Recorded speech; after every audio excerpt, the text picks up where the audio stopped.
Welcome to this very exciting and special bonus episode of Purple Rain! The whole Purple Trio is here. Hello! It's happened. We now have the team names and logos for all 6 PWHL teams. The Inaugural Six! Yeah, we are the Inaugural Six. What do you make of that moniker? Love it. Better than the original 6 in the NHL. Because I've always hated that moniker in the NHL. I mean, it's like, look, it's always like those D6A, they're the original, the one and only, when really they've been through the last couple of decades. Yeah. I mean, the last time, I might need you guys help here, the last time a original 6 team won the Stanley Cup was 2015? Yeah, Chicago over Tampa Bay. When was the last time a team, original 6, made the finals? The finals, yeah. I think it was Boston, wasn't it? Over Louis? Louis beat Boston? Yeah, I think, 2019. So 5 years, I think it was 5 years ago the last time the original 16 was in the Stanley Cup Finals when Boston lost to Louis. An epic file that was, yeah, I think that's right, yeah. It very nearly could have been this year because the Rangers didn't make it to the conference finals, but then lost to the Panthers. But it's 9 years since. Yeah, 9 years since the original 6 team last won the cup. 5 years since the original team was last in the finals. Yeah, right. No. Yeah, but I think the Inaugural 6 works better than original 6. Yeah, I just think it's really great. So it was Monday, the 9th of September, 2024. The big reveal came on national telly! On national telly! They did these reveals on 2 of the biggest breakfast telly shows in both continents. So on Canada, it was done on breakfast television, and they had Natalie Spooner from PWHL Toronto do the big reveal there. And then over in the States, you had Hilary Knight of PWHL Boston go on and do it on Good Morning America. And you can watch that from Good Morning America because it is on the YouTube channel of Good Morning America. I will show it to you two when we're done recording. I will put the link to it in the description. Can't find the one for breakfast television, but the one from Good Morning America, that is definitely on YouTube. So I'll put that in the description for you guys.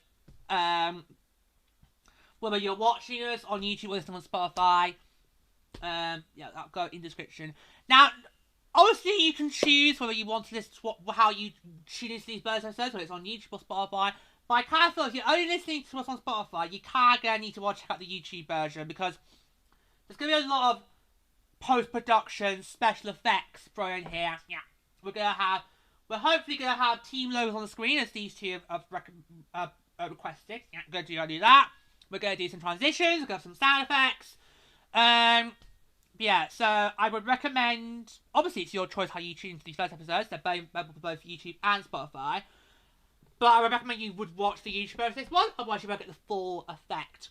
That's our recommendations. You choose how you choose these episodes. We're just glad to have you come here as always.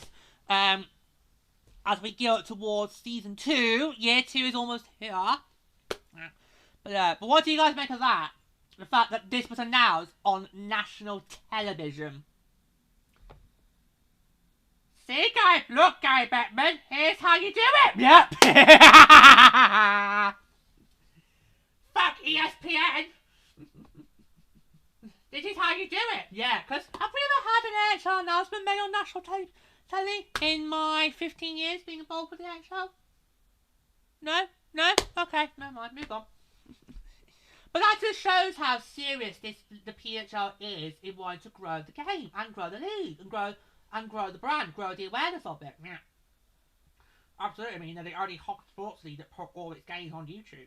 And long may that continue. Long may that continue. Yeah.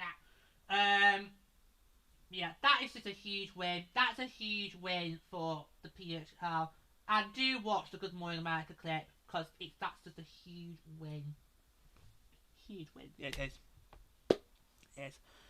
Okay, so we are still on cloud 9 from this reveal on Monday. Yeah. We're recording. We've actually had to record this in across the entire week.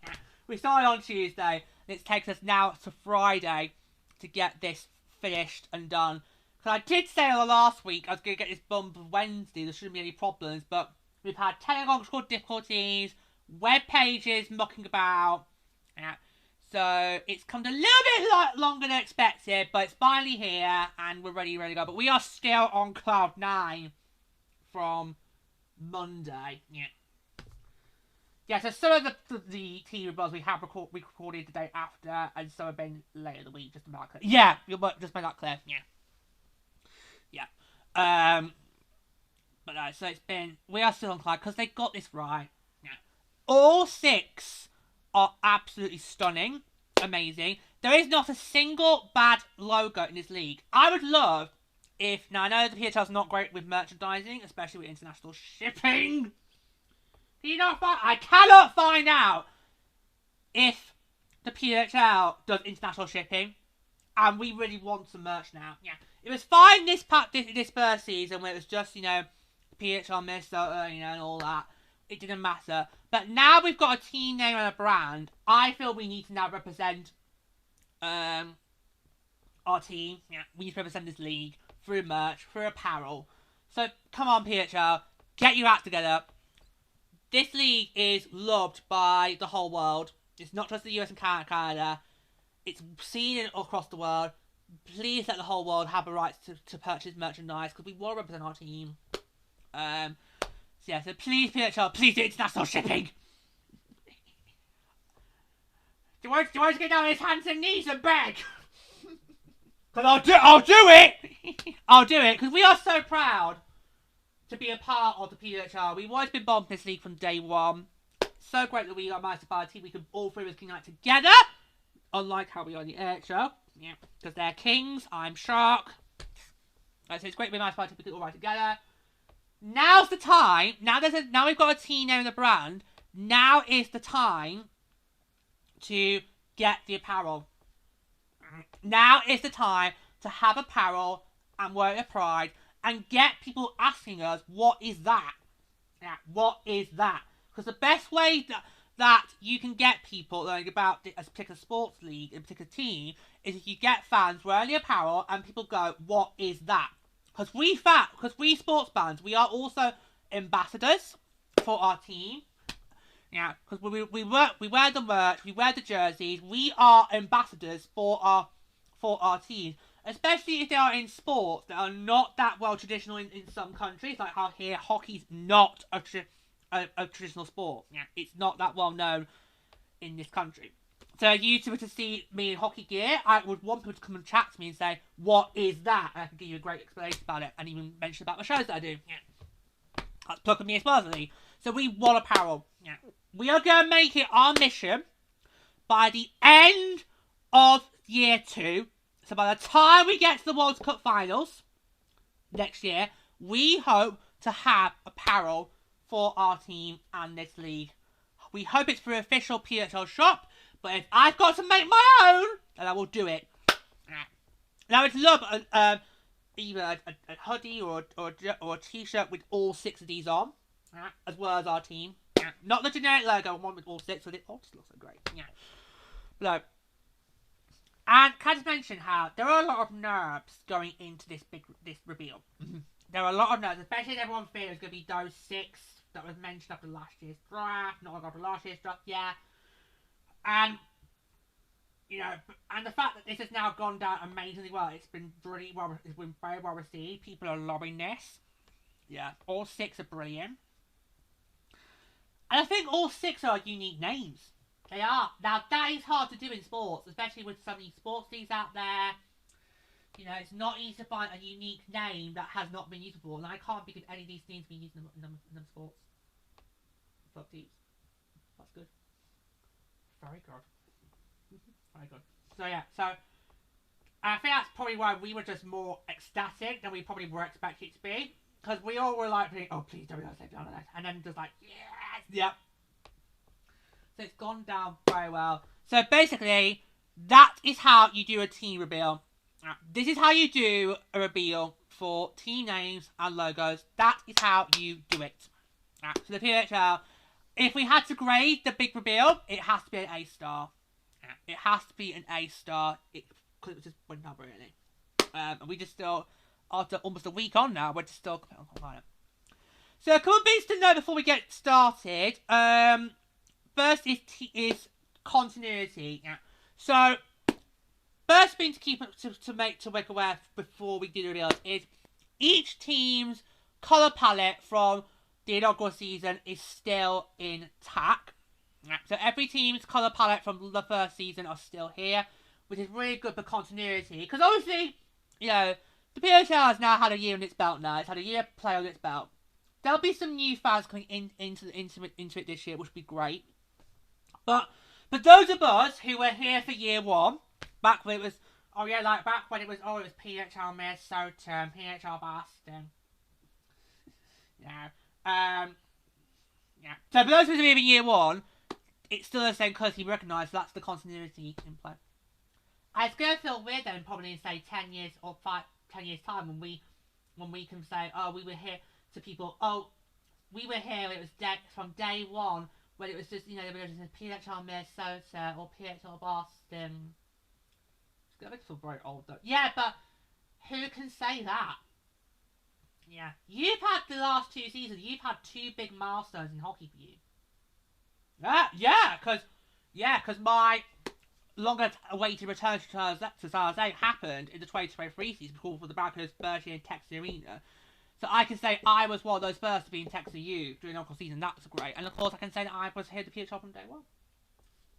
History in action. We are literally being part of history in action, which I think is both amazing and a huge weight at the same time. But yeah, so that's good for us for continuity. Yeah. See. So the next thing to point out is jerseys are not coming until October. Yeah. The league is targeting the end of October, early November, but I think we're looking more maybe say end of October jerseys, beginning of November schedules. Yeah. We are supposed to be starting earlier this year. Yeah, I think we're supposed to be aiming for December the 1st, but that's not official. Okay. That's just something on the grapevine. Yeah, but they are hoping to start, and they are stressing they are hoping to start a month earlier than last year, because obviously last year was New Year's Day. This season hoping to do a month earlier, so we'll see how it goes. Yeah, which feels a bit odd that they'll start in December and be a few weeks before Christmas, then go on Christmas break and then back at it again. Yeah, never mind. So there's that. Any other major bits before I explain how the show's going to work? Or did I cover it all? I bet you covered it all. Yeah, I bet you covered it all. Okay, right. So when we get started, let's explain to you how this is going to work. Now, if you watched our last burst episode where we covered the teasers, I revealed to you the order of how we were going to run this show.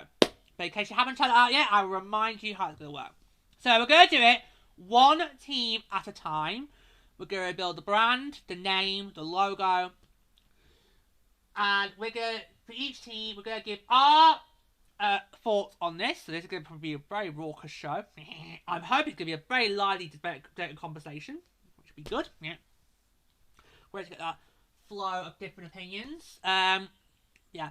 So we're going to do it in the order of playoff standings, okay? So thank God that our Minnesota won the World Cup, because we always got to do our Minnesota for last. Yeah. Okay, so we're going to do it in the playoff standings from the inaugural season. So first up, it will be PWHL New York, who were last in the league but did win the gold plan. There'll be PWHL Ottawa, who finished 5th in the league and now only missed out on that final spot in the World Cup playoffs. Then it would be PWHL Montreal, who was the first team to exit the World Cup playoffs after getting swept by Boston. Yeah, we've got no sympathies for you, Montreal. No sympathies. Then after Montreal will be PWHL Toronto, who we reverse sweat! Woo! In your face! You bunch of TOs! Reverse sweat. We reverse sweat the regular season champions. They'll be up after Montreal, and they'll be your Water Cup finalists. So that will then be PWHL Boston. Had a good run, but did of course come runners up to our Minnesota, who of course will go last. Okay, so that is how we're going to do it. So it's going to be one team at a time. We've got some very exciting special effects coming. So there's going to be transitions, there's going to be sound effects. There's also going to be, hopefully, going to have the logos, because these two really want the logos on the screen. I'm going to try my best. Yeah. That will work well. So it's going to be a really, really, really fun show. And do throughout let us know your thoughts, especially if you are, like us, a supporter of one of these 6 teams. Let us know what you guys have made of what is an historical moment for the PWHL. And it kind of feels like, this is the last thing I'll say before we get started, it kind of feels like day one all over again.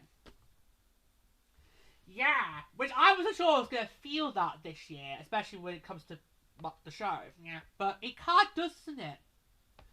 Well, yeah, because it's basically, we're reintroducing these 6 teams. Because obviously last year they were just known by their city name. Yeah. They didn't have a brand, didn't have a team name, and very well done because of that. Mm-hmm. But yeah, it kind of does feel like it's day one all over again, yeah, because we're basically reintroducing these 6 teams to the world. Yeah, because they've now got a brand, they've got an identity and a name that people can get behind. Yeah. So it kind of will feel like that again. Yeah. Yeah, but for us 3, we know how the league's gonna work. Yeah, because obviously we've been here since day one, so we've got the gist of how the structure works. Yeah, it's just, it will feel a bit like day one again, because we're meeting these 6 teams again for the first time, because they're now under their own names. Yeah, that's it. Yeah. Okay, ready to go? Yeah. Okay, so let's get straight to it with the first reveal. Alright, so first up, it's PWHL New York, last in the league in the inaugural season. But they did with a goal plan. Okay, ready? So, PWHL New York from this day forward will be known as the New York Sirens.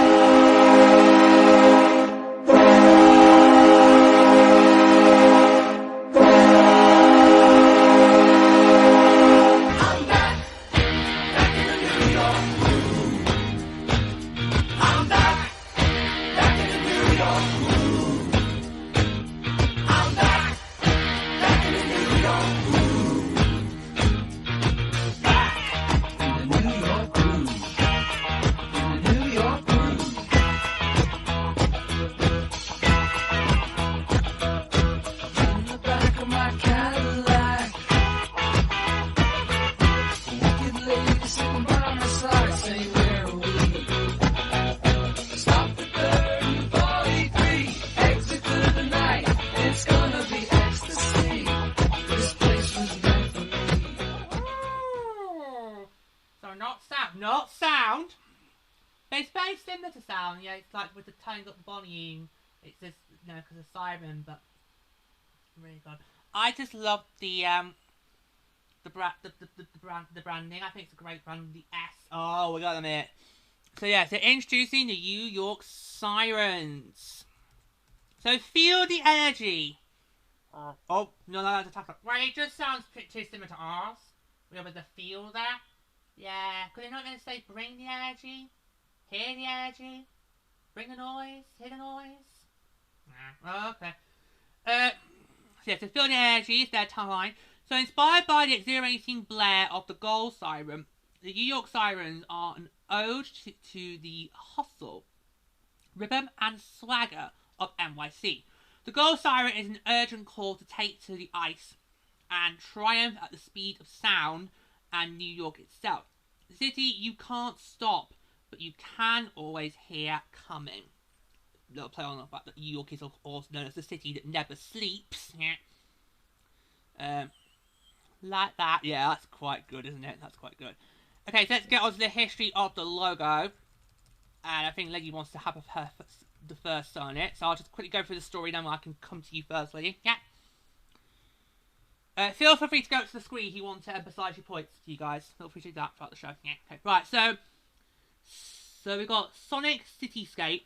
So the logo embodies the team's drive and evokes the powerful sound of the goal siren. So iconic letterforms. So the angular design of the MY speaks to New York's bold and robust architecture. And then waves of sound. This is what Lady loves most. She's going to talk about it in a minute. Yeah. I love this too, by the way. Yeah. The reverberating S visually mimics sound waves, symbolising the city's constant hum. Of course, obviously, I know all about sound, and even the tightest face bit you can pick it up. So, Lady was talking about the S bit here. Well, I just love that. That's the bit I love most. I just love how it's the way it's like sound waves. I think you could have some great animation with this in the arena. I think a lot of these logos. I'd love to see what they would do on the big screens in the arena. Yeah. I think, and this one, you can see the S like vibrate as like sound. Yeah, like sound wave. Yeah. Yeah, as if you were using it in the mixing studio. Yeah, I think that's brilliant. The S, that is the iconic piece here. And I think each team has got an iconic piece in their logo. Right, even Toronto. Oh my God! Honey! Oh! Well, I'm sorry, Toronto is too basic. We'll get on to that later on. Oh, wow! It's started already. It's started already. Wow. Oh my God, he's gone straight to the jugular. No, but I feel like each team has got a unique something in their logo. And for you, the Sirens, this is it.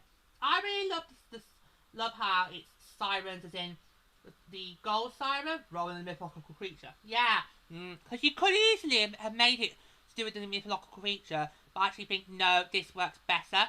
Because it's not just about the gold siren, it's also about the fact that New York, as we've mentioned, is vibrant, it's bustling, it never sleeps. Yeah. So if you ever were to go to Broadway, George, you probably won't get a good night's kip. Yeah, because there'll be lots of loud bustling going on. Well, COVID it being in the West End, so it should be fine. Anyway, but yeah, but that is just brilliant with the S's there. That just stands out really brilliantly. I think it's interesting that the logo looks. It looks like something you can see in a soccer team. Really? How would I know? Don't do that. No, but I'm just saying it kind of feels like something you'd maybe see in the in MLS. You know, it just or the AFL maybe. The design, the shape of the logo, it kind of feels like something like a soccer team or a rugby ball. It's like the rugby sevens. Or it kind of does. Yeah. That's just yeah. And I think the colour scheme blends well, but there's a problem here with the colour scheme. What do you mean there's a problem with the colour scheme? It's the same colours as last year. Yeah, it's your colours. Go to the screen. Oh! Yeah.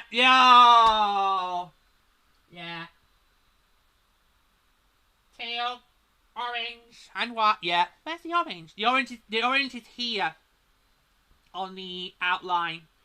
Oh yeah, it's here. Yeah, it is teal. Oh! God's sake. Right, well let's hope Saturday never gets a PWHL team. Otherwise we're going to have two teams with the same colour schemes. Because you can't now I know we already do have that, but with red you can do different shades of red. Whereas teal, there's only one shade of teal. So yeah. It's fine. I mean, yeah, it's fine. Because all teams have got the same colour schemes as year one. But I don't think I really noticed it that much this year, because it was just, you know, a generic jersey. Yeah, every team had. Now they've got a brand and identity. I can sort of see on there. Yeah. Oh. It's fine. But Yeah, really, teal should be exclusive to Saturday only. But anyway, it's fine. I won't hold them against it. It's fine, because I think New York's going to be a really exciting team this year. They are. I mean, that with the way they drafted very well. And they've got a new coach coming in, so that hopefully should... Yeah, I mean, New York had a good end of the run, and as they said on the broadcast, and if New York had like 5 more games, they maybe could have challenged. Yeah. And I think that's... So if New York be one of those teams we're going to keep an eye on this year to see how if the extra games will help. Yeah. Because they kind of felt that if New York had 5 more games, it maybe could have caused a ruckus. Because they did prove a dent to both us and Ottawa. Yeah, they did. Yeah. But luckily, we had already done enough hard work in the first half of the year to get over the line, whereas Ottawa just felt the final hurdle. Yeah. But I think, back to the brand itself, I think it's really... It's actually quite good. It looks really great. I just can't stop looking at the S's. I know. How are you going to cope when we face the Sirens in the game here? I know. I'll probably be doing all this. Like, don't stand directly into it. Don't stand directly into it. Yep. So whenever I see a horrible jersey, I'm like, my eyes. Yeah. Don't. Oh God. Yeah, it's a great first run. I think it combines, you know, simplicity while unique at the same time, because it's not so loud, which you could do for Sirens. It gets that balance just right. It's not too simple and boring and basic. Unlike Toronto. Oh, fuck! You have so got in for PHL Toronto. Their brand is too dull for me. Right, well, you've got a way to go before we get to Toronto. Hold it in, dear. Hold it in. Long way to go yet. Yeah. But I think you've got that blend just right. Yeah, so I think it's a really good design here. I mean, it just looks quite great. I mean, the letter form... I'm not sure if I see that right now. I think it's maybe more on the word mark. You have to look at that for the MY. Maybe. Yeah, I'm not sure if I'm picking that right now, but maybe as we go forward, I might be able to notice that. But I just think it, yeah, I think, yeah, it actually really looks great altogether. I mean, but the S, you cannot not look, just get over that. That is the pretty neatness, and I think that's going to look really, really great when you see that in action. It's just so much great design. And it kind of does give the Sirens vibe there, because of the cost of the creature there. Yeah, but it's not. Nah, it works really, really well. It's a great look. And I agree with you. Yeah, it's chic, it's niche, but it's not too bold, too out there. The balance is kind of right. Yeah, it's not too simple, but it's not too loud as well at the same time. But I think it's a great look for New York. I think. Look, question is, where are they gonna play? Yes, because obviously we're recording this not on, we've recorded this the day after the big reveal, and we still don't know where the Sirens are definitely going to play. I think everybody else has got their primary venues locked in. Sirens are just the last one to go, and then maybe that will get closer to schedule. But yeah, but it's a great first look, isn't it? I think it's really good. It's really good. New York did really, really well there. It's great. But I just cannot stop looking at it. Me and Lady can't get over the S's. No, we can't get over the S's. We really cannot get over the S's. No, at all. Just love those. So the second reveal is coming to you from Ottawa. Ottawa narrowly missed out on a place in the World Cup playoffs by the narrowest of margins. But I can now reveal to you that from this day forward, PWHL Ottawa will be known as the Ottawa Charge.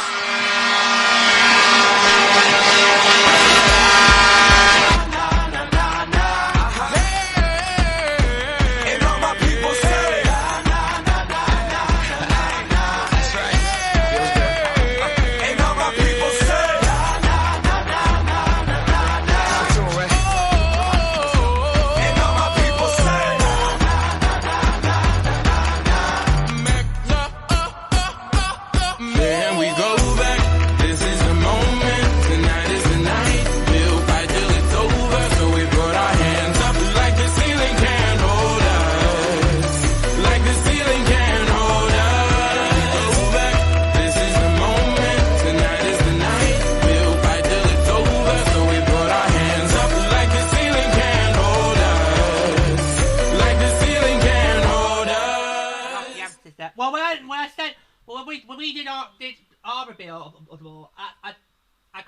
emphasis on that, didn't I? Yeah, I love how you put emphasis on that. It's like when you at Sharks. Yeah, if you've ever watched a Sharks game, whether that's on your tellies or you've been at SAP Centre, you'll know when we have a goal announced, we always go, Sharks go! So are you worried that Ottawa might nick that? It would not surprise me. It would not surprise me if the Charge do that. So they go, Charge goal. It would not surprise me. So New York's nicked our curse scheme and Ottawa's going to nick our goal announcement. I can't win. I can't win here. But we kind of feel this is a great brand.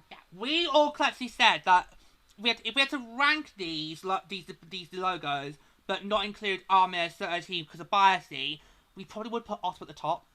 They knocked out of the park. Yeah, but anyway, so introducing the Ottawa Charge. So forever forward. The Ottawa Charge proudly reflects a mighty city only too happy to carry the weight of a nation forward on its shoulders. So inspired by the city's motto, Advance Ottawa en avant. Oh yeah, Montreal's not the only city that wants to use French. Charge speaks to an electrifying force that pulses through Ottawa's river and streets, through the stands of the arena and on the ice, driving us all only in one direction, forever forward. I actually do quite like that tagline. It's very, very, very inspirational, very powerful. Yeah. Right. We're about to go all starry-eyed here, because we're about to go through the history of the logo. Oh, it's beautiful. Okay, I'll get through it real quick so you got, because we all have our thoughts here. Right, so electrifying power. The monogram O reflects a spinning object charged with electricity, intensity, and the power the fans bring to every game. Charge connection. The faceted cut in the O subtly introduces the letter C, tying the design back to the team's name Charge. Spark and speed. Spikes radiating from the O emphasize forward momentum and the spirit of the city. Advance Ottawa en avant. Right, who wants to tell the Calgary Flames fans to go fuck themselves? Me! I'll do it. Go to the camera. Fuck off, Calgary Flames! Yeah. Because you just know, they already have. Oh no, seriously, they already have. But you just know the Calgary go for, that's Nicola logo, meh. Well, Calgary, you do not have the copyrights to the flaming letter, the logo. Nope. I mean, the Wranglers have a flaming W, so let's get one thing straight there in the AHL. All right, so you don't own that one. Nah. It looks nothing like Calgary's logo. No, and because of the spikes, which I'll get to in a moment. But I think you want. I will go first. In fact, I need to go to the screen. Okay. Now, because I'm sorry, but yeah, Calgary. It looks something like this. No. Now, here's the thing that I think is really interesting. I think this is Ottawa's I think Ottawa's got two features. There's the spikes, which I'll let talk in a moment. Right. I've noticed one other thing. You see how the logo, it's kind of like two letters rolled into one. Yes! Yeah, because obviously on the word mark, they actually do use the logo to represent the C. I'm like, well, how does that work? But yeah, so it's very cleverly done here. You've got two letters in one logo. Now, that is not easy to do. No, that is not easy to do. So lady, over to you. Okay. So there's a little, so it is making an O, but there's a little tint here. Yeah, you can all see that? Yeah. There's a little tint there. Now, if that tint connects, then it is an O, and it's not a C. No. It would be just a stand forward O. And I really do miss the O, the big O, with the because you remember how Ottawa, the AHL, used to have a third jersey with just the O on. Yeah, that was so iconic. Yeah. Did it ever go to centre ice? I can't remember. I don't know. It might have done, but it hasn't been for quite a while. It might have been during your early years, but then it just, yeah. I mean, no, but the O is a very iconic look for Ottawa teams. Yeah, but yeah. So at least we got it back, which is good for somebody. Yeah. Do you recommend it's time for the third jersey presents? Well, it probably won't be this year because Fanatics didn't want anybody making changes. Yeah, but that fell on deaf ears for us and Anaheim. Because the Kings and Ducks ones happened while the bars. Yeah. And of course, obviously, they were not expecting Arizona to get relocated to Utah either. Yeah, well. No, but Fanatics are very clear. They don't want teams making changes this year while they get their feet under the carpet. So you look at those 25-26 for any team who hasn't got a third jersey to get a third jersey. So we're looking at any team that already doesn't have a third jersey is not going to have one this year. Yeah. Right, so you're fine. Yeah. Good, because Cali Fins were popular. Yeah. But yeah, I think maybe it's time to bring back an O jersey. Maybe the Charge can help inspire that. But it's this little tin here. If that connected, then it's not 2 letters. It would just be a straightforward O. Because it's not connected to the bottom bit here. Yeah. It is the tiniest of gaps, very tight. It's the tiniest of gap. Because it doesn't connect, that basically means it's 2 letters in one go. And that I think is genius. Like you said, George, it's very hard to get 2 letters in one design, one shape. But they've done it brilliantly, and I don't think you can really tell the difference. No. The Karski is also just brilliant. Who do you think's got the better red colour scheme, Montreal or Ottawa? Well, fine, I admit, because Montreal will be next. Okay, so we'll save for that. But I think it's just a beautiful colour scheme. The red, the amber, the white. Yeah. I just wonder, is it going to work on a red jersey? But it's on a red background here. Yeah, if that's how they use it for the jersey, I would not have a problem with that. Yeah, but for me, some logos only work on one jersey. Most work on both, but some only work on one jersey. So I think this logo probably would only work on a white jersey. But if they follow what they've done with the webpage, then I think it might. I am prepared to hold judgment until we get jerseys, of course. But I just think this logo, it probably isn't going to be as effective on a white jersey compared to being on a red one. But I think Ottawa's will have the better red colour scheme because I think they could use it more better. And they've already used it on the logo here. It just looks so brilliant. Brilliant. I mean, I just think that is genius. That's genius. Yeah.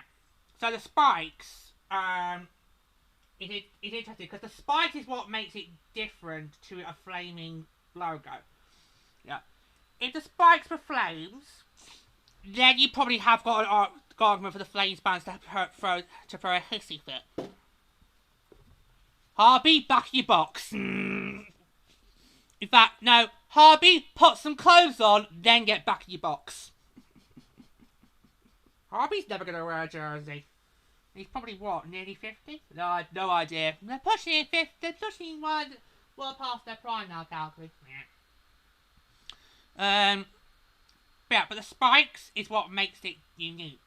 What makes it stand out between a flaming work logo. And I think the spikes are really interesting. Cause it's all about electricity. Yeah, it's about charge. It's about energy. So, you kind of need something to signify that. And I think you've got that in the spikes. That's what makes this stand out from it being a traditional flaming logo. Because they could have easily done that. They could have easily gone with a flaming O. But they didn't. And that's what makes it better. I think this is amazing. And George is right. If we had to rank these logos, we had to rank these brands, but not include our Minnesota one, because obviously that would be biasy, then this would probably be ranked top for all 3 of us. We all would probably put this in the same one. Well, we know who Pluto's putting bottom. We know who Pluto's ranking last. We could actually do that video. We could actually do that. We could actually rank these. but obviously say, no, with Minnesota, we can't put in the list because obviously that's our team to be biasing. It'd be easy to do that, it would be for the AHL and the AHL. But anyway, but yeah, this is a brilliant brand. Ottawa, A star for Ottawa. A star for Ottawa. That is just brilliant. Is it still letters? No, okay. Ours still a few years away. Okay, let's not go there. Yeah, anyway, yeah, because they're early teens, they're kids, not late teens. Anyway, right, okay, we'll come back in a few times. The colour scheme's brilliant, you know, red, I love red, red is my colour. I think that's great. The colour schemes work brilliant. You've got the red, the amber, the white. It works brilliantly. And I think, I actually don't think there'll be a problem with putting on both jerseys. I think, I can sort of understand your jitters, but I think it'll be fine when we get those jerseys in, say, end of October, beginning of November. I think it'll be fine, but I can sort of see your jitters, but I think it'll be alright, but we'll work with that. But that's brilliant. Ottawa's got a brand they can really be proud of. Just like how we have in Minnesota, but that's going to be later on. But yeah, the spikes, that is what I think works the best here. That is the standout signature there. The spikes. That is what makes it work. Yeah, the spikes is that iconicness. And I have to say, hats off for being able to put two letters in one design. That's not easy to do. And sometimes I've seen it, it has looked very silly. Because you can kind of see it's obvious that that is different to that part of the component. Yeah. But I think if Lady didn't just explain what she did there, I don't think people would have noticed it. Because she is right. The tint is actually very, very tiny. I'm surprised I can just about see it with my eyesight. Yeah. It's a very tiny tint. If you don't spot that, then I wouldn't blame you thinking it's just an O. But because obviously it also includes the logo in the word mark, it works brilliantly. Yeah. So I think if they hadn't explained that, you probably wouldn't think that's two letters, but it is. Yeah, it is. But it is very, very small. In fact, on the webpage, you can't even see it at the top of the screen there. Yeah, you can't see that, but when you get to that bit of the logo, you can see. But Ottawa, well done. Always getting around to applause! Yep. It's a great look brand. Ottawa did very well. The Charge have got a really great logo. And I think that brand's going to be rival as one of the best in the PWHL. Well, let's see if their team can perform better then. Get a playoff appearance then, eh? So they can see on the centre ice. We'll see. Yeah, we'll see. But yeah, Ottawa, I agree. A star. Yeah, A star for Ottawa. Alright, we now hit the halfway point, and we now move on to the World Cup playoff teams. So, up third, it's the only team that has not won a playoff game in the PWHL. What's the French word for sweat?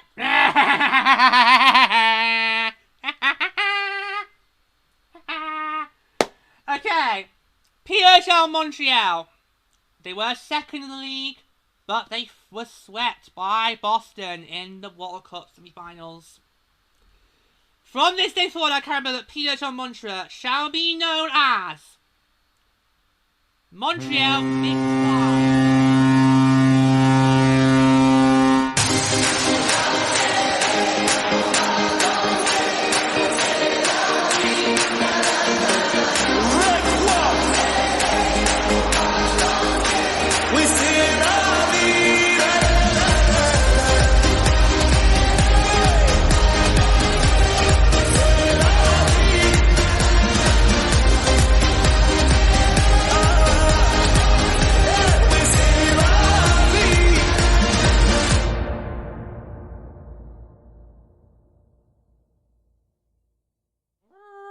That's Victoire, not victory. Now before we did our big reveal day, I had to double check with this because I didn't want to get this wrong. So before I revealed your name to you guys, I just double checked to make sure it is correct. So yeah. Now their webpage is all in French. We did the other day run this through Google Translate, but it didn't work. It only translated half of it, not all of it. So yeah. So wish me luck.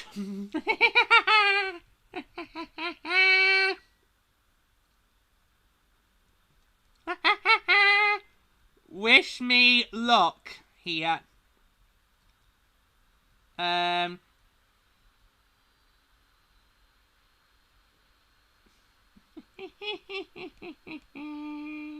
Yeah, wish me the best of luck. You can do it! I mean, I knew doing French would come in handy one day.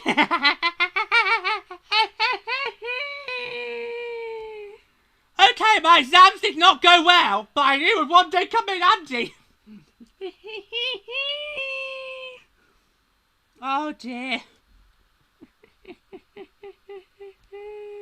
I'm limbering up, so just bear with me here, because yeah, it's all done in...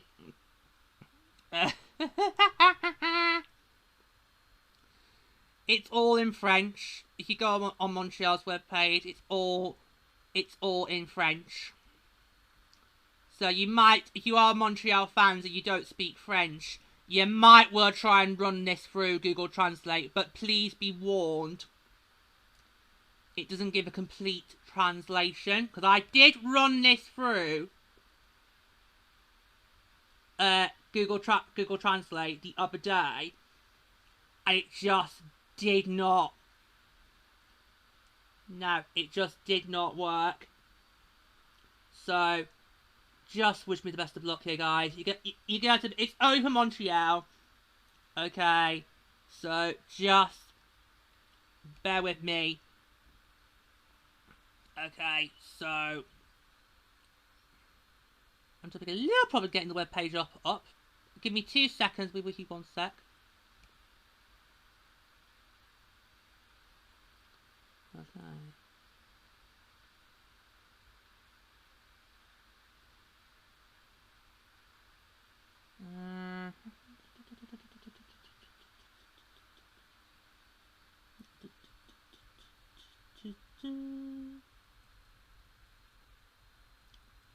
This might take a while.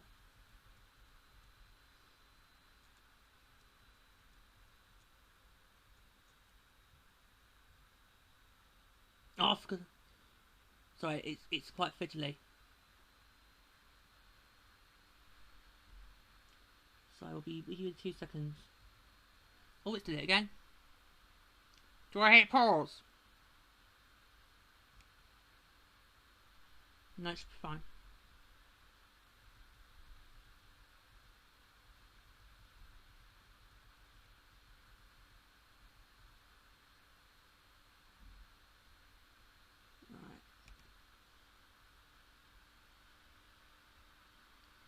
Ready? 3, 2, 1, 2, 3, go!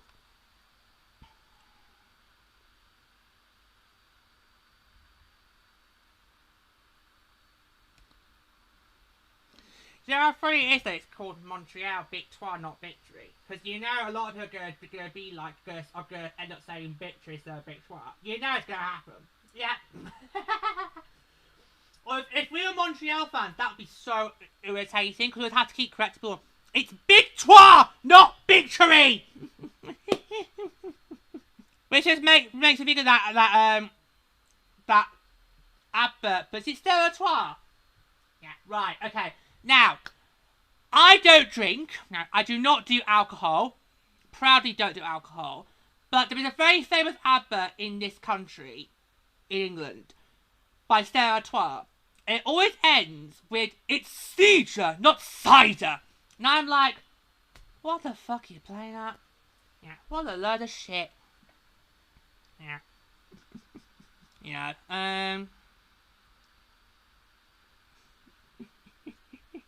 it's like, what the hell are you playing at? Yeah.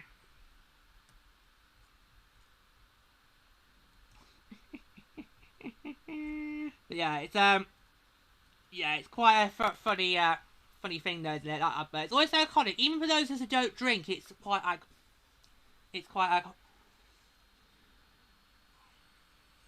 iconic. Yeah, but I mean, that's like me having my early days having to say to people it's teal, not blue. Because people cause I remember my early days being a Ottawa Charge, people would actually confuse our colours between blue, not teal. And I'm like, you only made that mistake once. Yeah, you only make that mistake once. And then we move on. When was the last time that happened? 5 years ago, actually. Ah! Yeah. Well, it's bulletin for Victoire Radio. Someone did it. I was like, no, no, no, no, no. So it doesn't happen that often now, but I remember my early days being a shark, I would have to correct people and say, no, it's teal, it's not blue. And I feel Victoire fans are going to do this. It's Victoire, not Victory. Or just say, the Victoire de Montreal, you get confused. You can't say it in the English way, say it the French way. We can choose, oh, because we can do both the English and the French way. Yeah. So that's going to be so hilarious. Because like, you can just imagine the broadcasters are going to easily say Victory, not Victoire. You took the piss out of this review. You did! You did! You were like, well, what happens if you lose? Oh, I did, yeah. Yeah, I mean, I get why you want to call yourself Victory, because we all beat Torres' sport. But what happens when you do lose? What do you call yourself then? Or if he gets the playoffs, he gets swept again. What happens then? Marie-Philippe Poulain requests a trade. Oh! Ow! Oh! Seth! Have you been on the run again? No. You do seem to get very established if you go on the run, darling. That is very... Wow. That's a dig. Right, she's not going to want to stick around that team. They can't even win a playoff game year in, year out. So, I don't know what's up with him today. He's in a mood. It's because the kids are now back at school. Do you still wish it was summer holidays? Oh, because they're all teenagers now, George. I think it's not until next year. Oh, of course, yeah. But they're all pivotal in their teenagers now, so they try to do with that. Alright, right. We get to it, yeah. So, Inaugural Le Victoire de Montreal. Which be like it's all in French. So, actually, we don't need to do it in French. Is it translated? It's translated. It's translated! Oh, phew. Right. I don't need to do the French. Right. Okay, phew. Sorry, we had going the other day and it just got messy. Right, they've not. It's translated. Brilliant. Right. Scratch that. We'll start again. We don't. It's translated. It is the other day. No. It did not do this the other day. It did not translate the other day. It did not translate the other day. It really did not. Right, so introducing the Montreal Victoire. Or, if you're struggling to do the English way, then just say Le Victoire de Montreal. Okay? I think we might have alternated, because we can say the English and the French way, so we might have alternated during this. So if you listen to season 2 throughout the upcoming year, and you hear me also between Victoire and Victoire Le Montreal, it's because I can do both versions. You should just do the French version and just show off with your French. Well, my French is rusty since my school days. So, anyway. Yeah, so, victory is upon us. Win or lose, Victoire is a mindset, a legacy, and a way of life. Our decorated sporting city relentlessly pursues. The name Victoire will spur us on to climb higher for the glory of the team, the game, and for all of Montreal. So the history of their logo now. Is that in English too? Yeah. Yes, it is. I can't believe it's translated. It did not do this the other day. It did not do this the other day. It did not. Right. Heritage embodied.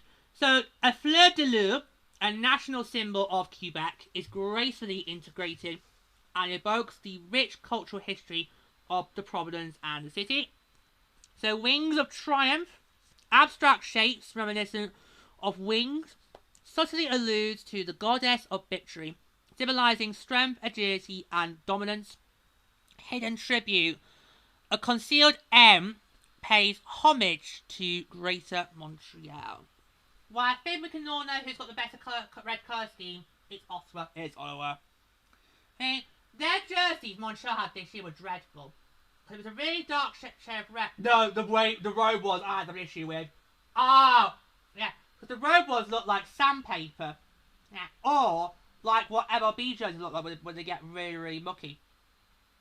And you don't want a picture of that. You do not want a picture of that. Where's the Fleur de Lys? I'll show you. I can't see that. I can just about make it out with my eyesight. It's right here. In the middle.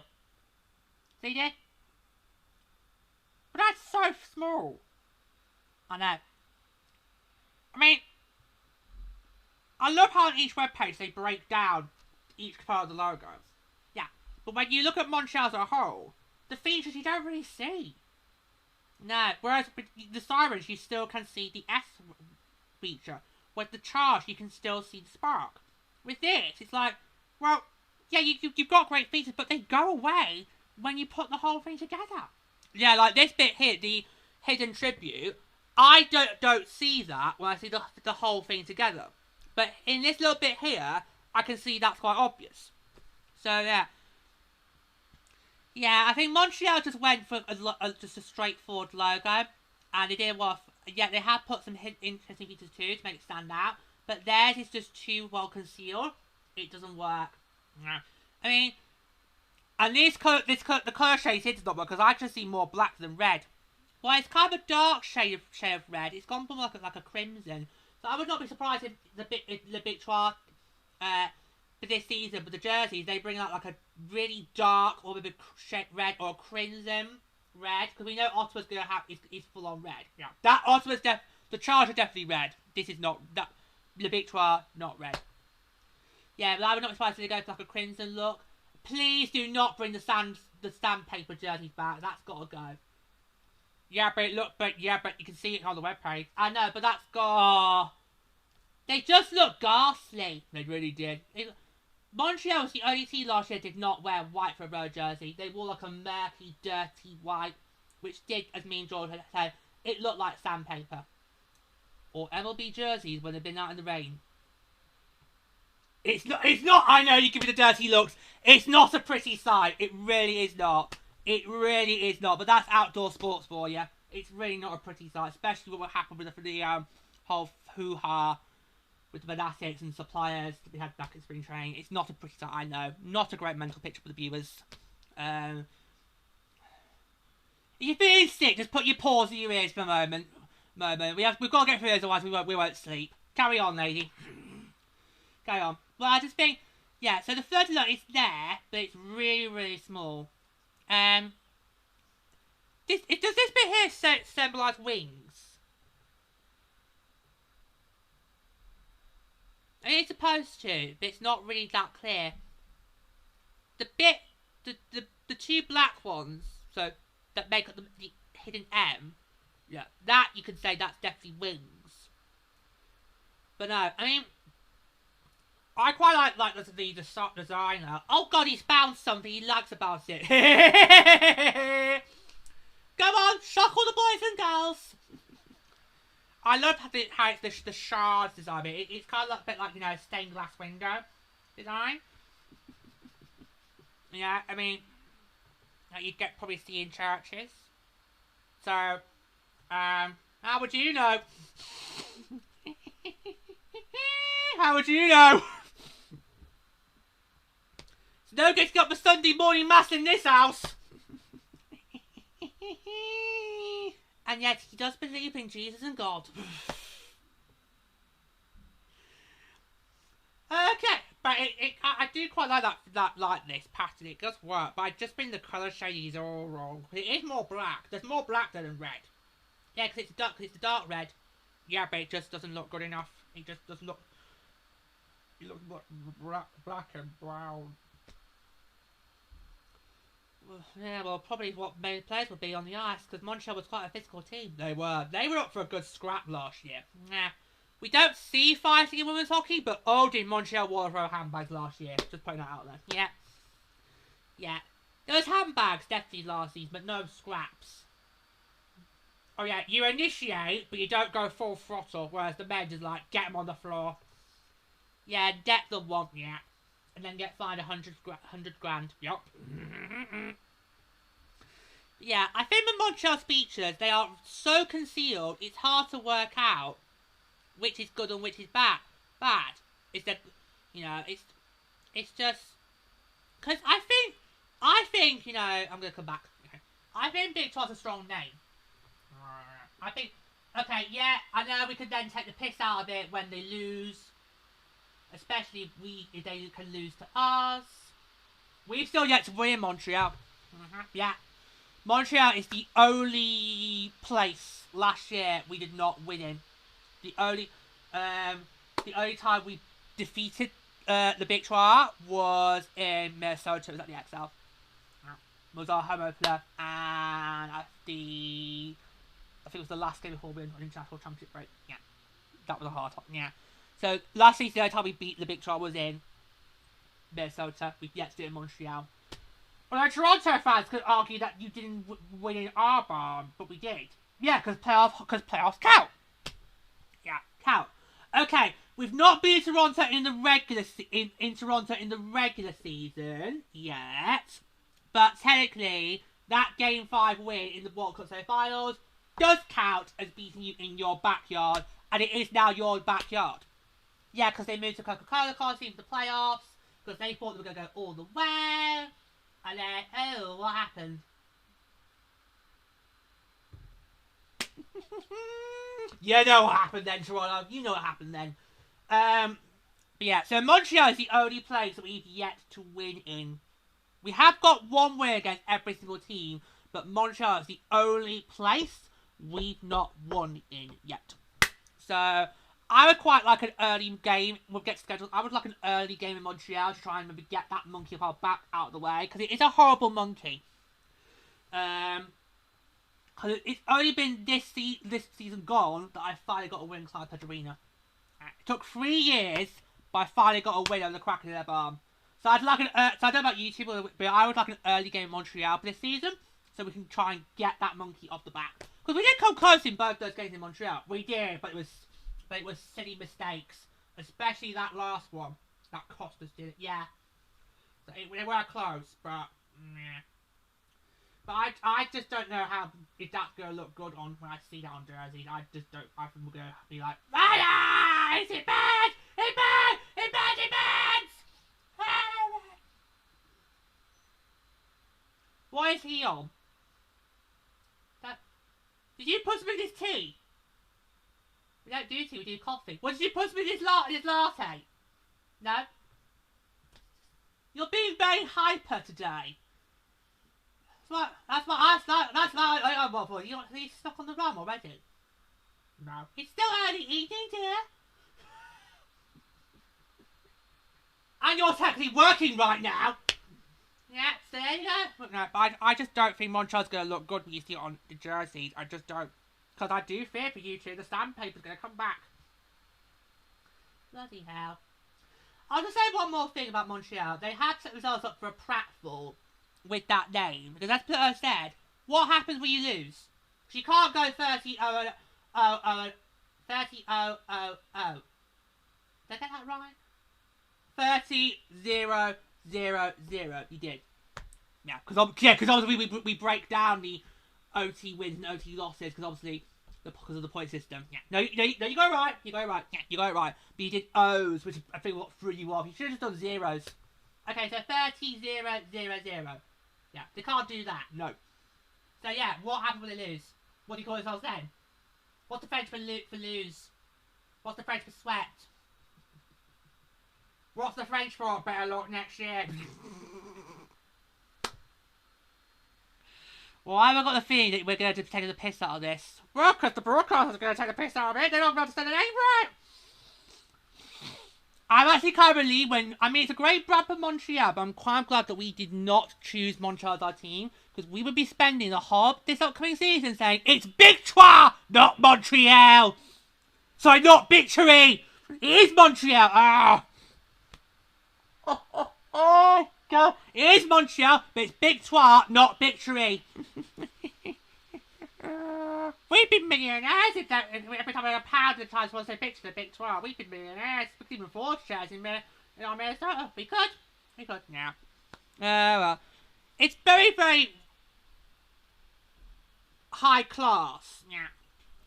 But yeah, it's not really iconic so the others, I'd say. Yeah, no. Alright then. Now, you can have a go at Toronto. Now you can have a go at Toronto, because we've now arrived at Toronto. You've been don't try that, Izzy. You've been saying Toronto is dull, bland, and basic. Well, here's your chance to and I'm going to let you go to the screen and explain it. We've now arrived at PWHL Toronto, regular season champions, but of course, reverse swept by our Minnesota in the World Cup semi-finals. I cannot reveal that from this day forward, PWHL Toronto shall be known as the Toronto Sceptres.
Is anyone else thinking about what they could do for an on ice thing? Yeah. Oh! Yeah. Absolutely. I can just see it now. Toronto does something similar to what the Seattle Mariners do with the Tridents.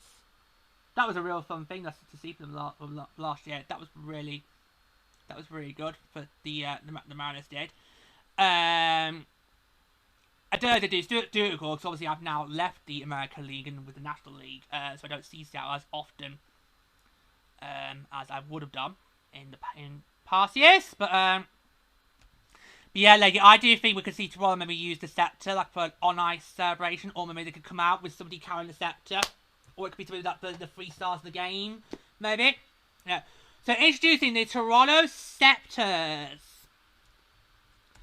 We are hockey royalty.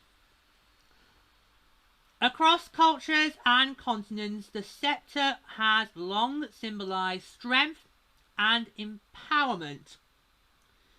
Today, it will be wielded on the ice by Toronto's hockey royalty, inspired by Queen Street, a vibrant crossroads where global cultures converge. The Sceptres embrace the diversity, energy and spirit of the city, reigning with elegance and strength on and off the ice. Now to break down the logo, does it still look too simple for you, Pluto? Yes. Right, okay. So, the logo is a monogram that seamlessly entwines the letters T and S, standing for Toronto, not Taylor Swift. I'm not going to go there. You were. You were. Well, you know I love her music. Does she have a standard logo? Nope. Well, thank God. You're fine, Toronto. You're fine. You want to let him finish first, then we can do thoughts. Exactly! Exactly. So, T and S standing for Toronto and Sceptres, respectively. This monogram is not just a typographic choice, but a symbol of power, strength, and heritage. The T is designed with angular and sharp lines, conveying a sense of position and presence. The orb, and this might be Toronto's unique piece here, the orb represents strength and unyielding quest for excellence. Yeah, I think you're right, George. I think that's probably the unique piece to Toronto's look.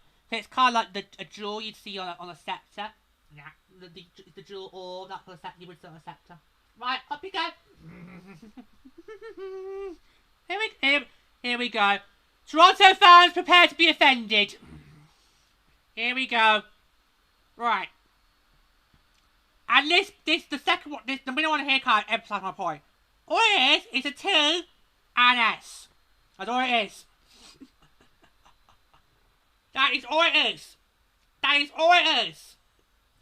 A kindergartner could do that. Or Sharky. Or Sharky could if I get a pen and paper. Because a few years ago, when obviously the Crackling and Bells there ran, I got Sharky and me to try and draw it, and he actually did a better drawing than me.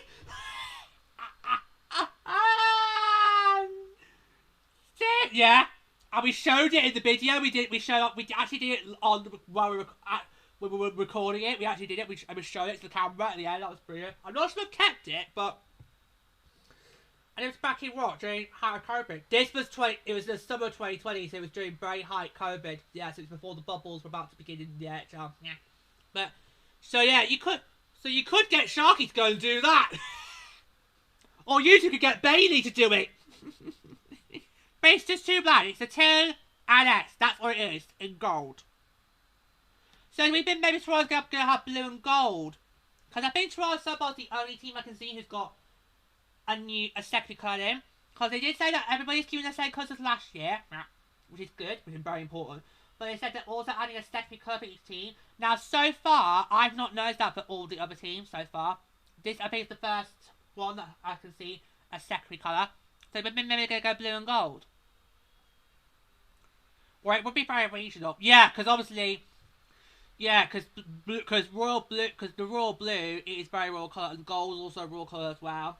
So, yeah, I would not be surprised if Toronto's jersey is blue and gold. I would not be surprised at that. And actually, it would work if Toronto goes with royal blue. If it's a standard blue, it will not work. Yeah, because Toronto used different shades of blue for their stuff. Oh, God. I could not keep up with Toronto's jerseys. And last year's jerseys were not supposed to be too bold. They were very... It was a simple design for each team. But the way they Toronto with the colours, it was like, which shade of blue is it? Steps would have had a field day with PWHL Toronto's jerseys from last year. That is one of my favourite Steps songs, by the way. Is it? Yeah. I thought it was Tragedy. No, Tragedy is Sooty's. Of course. That's Sooty's favourite. Because he's the only one who can do the actions. No, but Deeper Shade of Blue is one of my favourites. It's mainly because of how iconic the music video is. Honestly, guys, go on YouTube it. It's a very iconic music video. And this, of course, was very early. This, of course, was late 90s, early noughties. So it was well ahead of its time. Does that make you feel very old? Yes, it does! Carry on. But to me, it's just too basic. Can you not appreciate the orb? Okay, if that was not there, then I would say it's too basic, it's too generic, and you've just gone for a cop-out. You may as well just use your word mark like what Washington Capitals do. And yeah, everybody else doesn't bother with the word mark anymore with the Capitals. They always go for the eagle. Nah. Well, right, but the orb, I can see both of you, I can see your point. If the orb's not there, then it is too basic. That orb probably, I'm sure there's probably a raw name for it, but we forgot where it is. Yeah. Well, we're going to be reasonable, so it's fine. Plus, George is anti-monarchy. So we've brought up religion, we've brought up monarchy. What's next? Sexuality? No, we would never do that to you on the camera. That's for you to decide.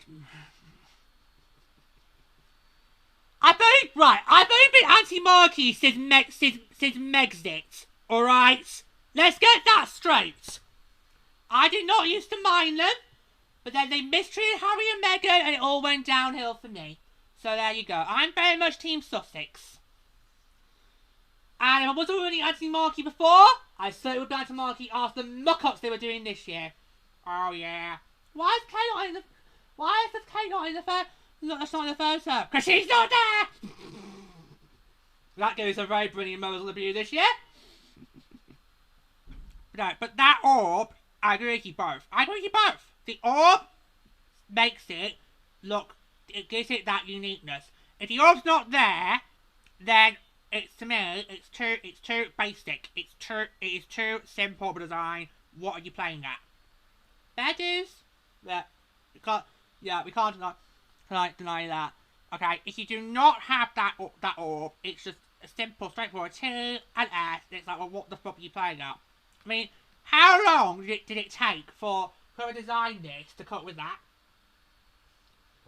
Well, Natalie Spooner was working at High and Pride, which was on breakfast television. Yeah.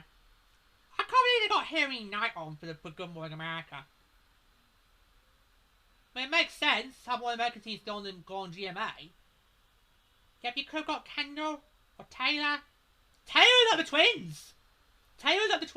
There's a Twins game. I'll show you the photo. Oh, you have. So she could do it. What's Kendall's excuse? She's a working mother. No. So you're digging at. So you've digged at Toronto. You've digged at Montreal, and now you've just digged at Boston, who are up next. So New York and Ottawa have been spared from your slagging. Because obviously you can't slag Minnesota because it's our team.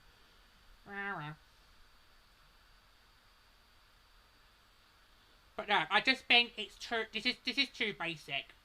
Even when you look at the screen, you think it's still too basic. Because you are actually up close right now, you can see exactly. It's too basic. What about here? We are trying Toronto to be positive, but there's no going around him. He's very stubborn. What about here? This feature here. Nah. You do away with that. Yeah, but look, it's got like a star here. You know.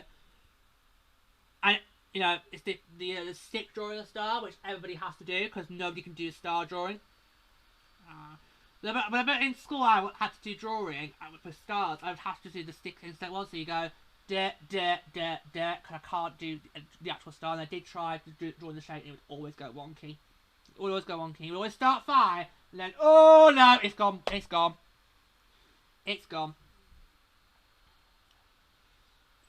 Anyway, but yeah, I just don't get what these lines are on. It just nah. We could done without the outlines. So you've got not a single nice thing to say about the Sceptres brand. No. Oh my god. I'm coming back. Oh, for love, just great. Well, you two tried to defend them for the last how many minutes you want to spend on Toronto. He's now going on strike. Wow. Here's me thinking we'll get the whole Pebble trio on, we'll all get to come together, we'll get our thoughts on it, and then, here's what happens. One of them goes disruptive.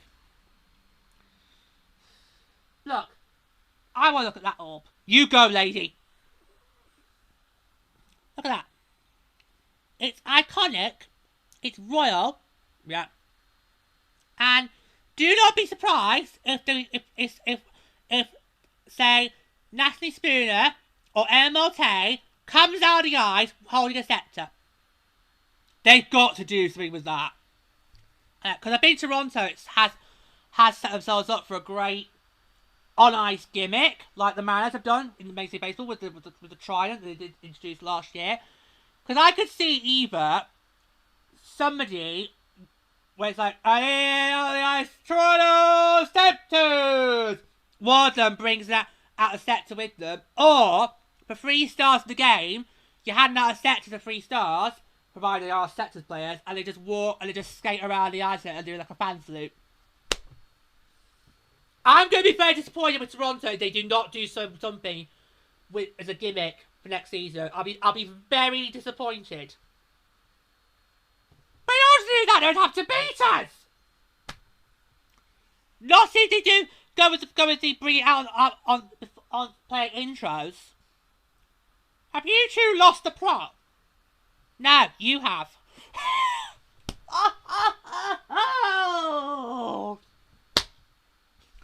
That is you putting your place. That is you putting your basket. Oh yeah, the heterosexual hierarchy works in dogs too. Yep, the woman's in charge. Oh, that is you putting your basket. Right, well, Spinelli's not here. Well, Spinelli's not here for a moment, lady. It's just me and you. Let's go. That is a great... Yours quite great. Yeah, and do you love the arrow there? Yeah, it looks quite good. Because you could... Because they could do anything like as the tip. Yeah. But that is quite... I love that. I think that's quite... That works well. Yeah, I think it's not too sort of out of place. Because I think any other object you think, well, actually... Oh, no, you just probably want to cut that off. Yeah, cut that off. Get the skate and just go... Zoom. Zoom. Probably not a good idea because it didn't work on SBT with that wine bottle. Oh, yeah. Don't ever try to open a wine bottle with skates. Because it will just end badly and you'll be covered in a great big white sticky mess.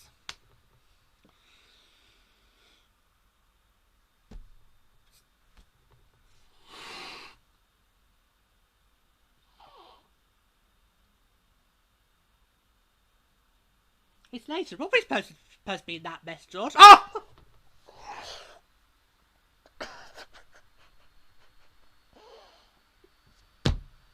Why didn't you stop me? Why did you stop me? Because I knew, as soon as I spoke my mouth, I knew that was going to go dirty. You should have stopped me. Why did he? He's behind you. He's on strike. He's not coming back till we get to Boston. I knew as I was saying that, I knew that was going to come out dirty. So if you are listening, I do apologise.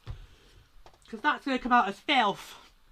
I knew as soon as I said it, it was going to go wrong. And I just knew I set myself up for a pratfall. And I had to just spoil the trap. I had to do it. Yeah, there's no getting out of that. But, but the part of it is great, isn't it? It's a great tip. Oh no, that's worse as well, no! That's worse as well! That's also worse. Men don't call that up as their... Do they? Some do. Oh! No! No! Oh no, oh dear. Look, the way the orb style is quite good. It's a good orb. Now, lady! I'm a girl. I can't say that. The men behind me can't. That's fair. That's fair. She's a lady, so she can't get away. You wish you didn't go on strike now, do you? This far, we didn't go on strike. We would not to go all into the pillow talk. Why is that even a song title? You don't talk into your pillows. You do the other stuff we've just mentioned in your pillows. So, anyway, but, yeah, I mean, you may as well come back into focus because he's not going to talk. Right, but jersey design, it's got to be blue and gold. I think, yeah. Well, they did say in the press release that every team's now got a secondary colour to go with their original colours. Now, we're 4 teams in. I've only seen Toronto as the only team... And we can look back at all the webpages again when we're done. Yeah. But for me, so far, Toronto's the only team I've seen that's got another colour to go with its year 1 colour. Yeah, I agree. Yeah, I agree. I think we have got a secondary colour, it's obvious. Yeah, but that would be late when we get to our team at the end. Yeah, so us and Toronto definitely have. Ottawa, you could argue, could be also the gold and the white could be used as secondary colours. Yeah, that could be good for Ottawa, but it's not as obvious as it is with here. Yeah, here with Toronto, it's obvious. Yeah, you're gonna probably see gold on the jerseys as well as maybe blue will be the base, but I imagine gold will be used somewhere as well, which will look, it will look really, really great. It will give that royal vibe. It will be really iconic for Toronto. I think Toronto's going to have an iconic jersey because they've got this, because they are very well playing onto the royal theme. They're playing into that royalty theme, so I think they could execute well, but it's got to be royal blue. Yeah, it has. If when we get to the jersey build and Toronto's blue is not royal blue, then you've let it down. You have let yourself down, because if you're gonna give yourself a royal name, yeah, you've got to go with the royal palette. So you've got to go for the bright gold. You've got to go for the royal blue, that clean white. Yeah, you've got to go with those royal colours. So if you're gonna give yourself a royal name, you've got to commit yourself to that theme. The Sabres doing the AHL finally. Thank God for that. Took them nearly what? Took them 50 years, but they finally got back to the senses. Yep. And they look good in it, but I thought they will never, ever, ever see the class ever again. That's not a dig, Buffalo. That's a fact. They're nearly at 15 years. If they don't qualify this, should be 14. The next should be 15. So it was the last time they were in the playoffs, the year that Vancouver went to the finals. Yeah. 2011. Wow. But I just to finish off, I agree with you, George. Their colour scheme, they have got, because Toronto's now got to settle the blue. They've got to settle a shade of blue. You have now got no choice. You've now boxed yourself there. You have got to be royal blue. If Toronto's not royal blue, then this design, this brand, this name just goes down the loo. I first was going to say toilet there. We don't say toilet, we say loo. I made sure to correct myself before there. I did not want to say traps, unlike somebody. Oh, well. It's, what can I say? It's very largely branded, despite someone thinking it's basic. The Swifties. Would you call yourself a Swiftie?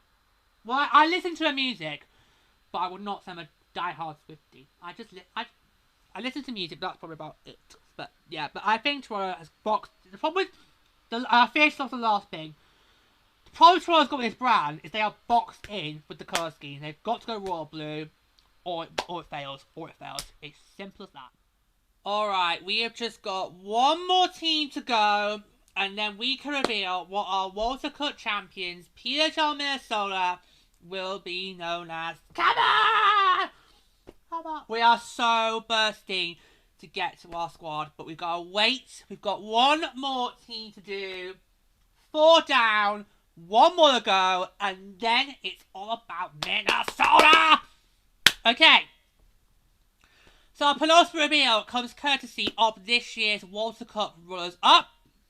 PWHL Boston gave a very good fight, despite being 3rd overall in the league standing, and at one point probably didn't look like they were going to qualify. No, it was a real battle between them and Ottawa. That's the fault. Yeah, but I can reveal that PWHL Boston from this day forward shall be known as the Boston Fleet. Ooh, all making of that. All there's oohs. There's oohs.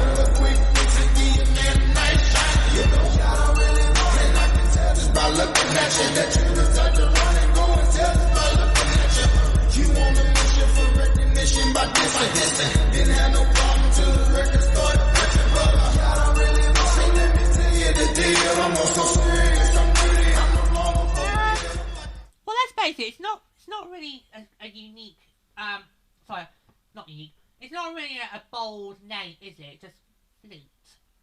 Yeah, I mean, it's just, yeah. But what they've done with their brand, I think, makes it stand out a bit more. Okay, we'll get started in a moment.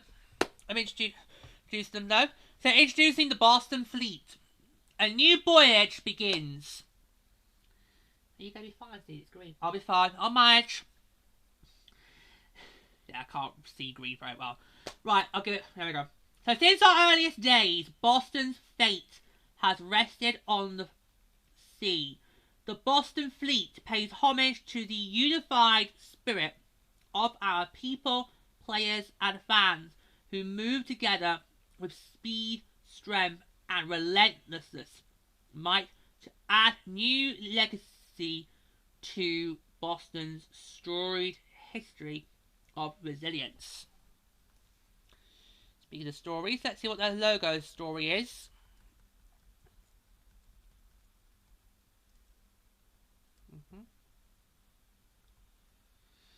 So you've got sailing towards victory. Wait, why is that so small? Who's designed these web pages? We've had Le Victoire de Montreal have black text on red background. The Fleet's tiny text. How am I supposed to read that? I need visually impaired. I've got visual impairment. Right, I'll try that again. Sailing towards victory. The forward-leaning shape of the logo evokes a sail catching wind, representing momentum and a relentless drive for success. Anchored in heritage, the bold B, combined with a sideways anchor, symbolises Boston's rich maritime history and its enduring strength, unity and collective might of Boston's players and fans. And then finally, waves of resilience, a wave pattern within the emblem adds depth and texture, reflecting the dynamic energy of the ocean and the team's steadfast resilience. Okay, so this is another logo that I think we could see great animation done in the arena, so in Songa Center. They're definitely okay, yeah, because I could just see them, making waves out of that. Like that. I could see great animation there. I didn't know Boston had a maritime history. Neither did I. Oh, I mean, wow, we learn something new every day, kids. Yep. Yeah, I mean, it actually looks quite good. There's a lot of maritime in there. I mean, I'll go up. So, here, I'll do from here, okay? Because she was going straight to the way. She's. Well, actually, no. I think the anchor is more its signature feature, because the wave is really only on the It's not really a feature, is it? No, it's a pattern. Yeah, the waves is really just like a pattern that's on the logo, which you kind of need that pattern, otherwise it would just be like a standard B. Yeah, and then that would confuse it for being a Boston Bruins jersey. Yeah, absolutely. Yeah. So you should go over here. No, I'm just saying that's a good feature, but it's not really as big of a unique feature as you've been pointing out on all the others, because that's just the pattern for the logo. That wave pattern needs to be in there though, otherwise it just looks like a Boston Bruins jersey. Yeah, they did used to have a B as their alternate. Yeah, it was like a black design, but a big yellow B. I think that's the last alternate jersey they used before their Sentinels this past season gone. Yeah. So the wave pattern, it's not really a neat feature. It's more of a pattern. Yeah, and without that pattern, it just looks like a standard B. Yeah, and it's like, well, it could easily then pass as a Boston Bruins jersey. Yeah, but Boston's never been green. Well, there you go. So we're looking more at the anchor there as the unique feature, boys. I'd say. Yeah, okay. Yeah. It's actually quite unique, though, how they've done that. The anchor. Because it just looks like well, you wouldn't think that, would you? Well, it looks like an anchor. Wow. No, I mean, do everybody know what anchor looks like? Not as wide as that. No, but I think it looked good how, because I don't think, if they didn't point that out, would we notice that?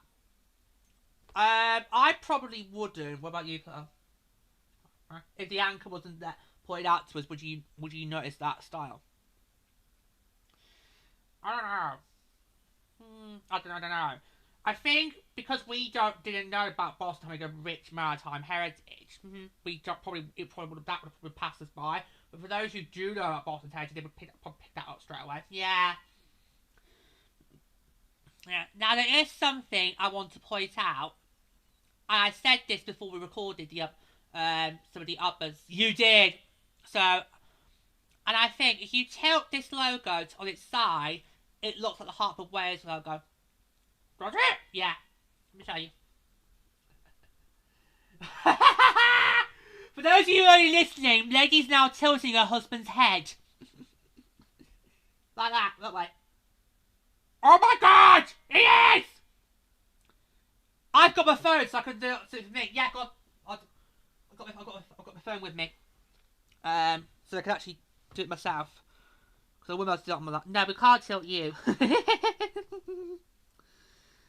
Others would probably try, but no, you. How's this gonna work? It doesn't. Right then, tilt it again. There. Oh! It is! Yeah. Oh my God! Yeah. There you go. Show the camera. Okay. So if you tilt it, that does look like Hartford's logo. Oh!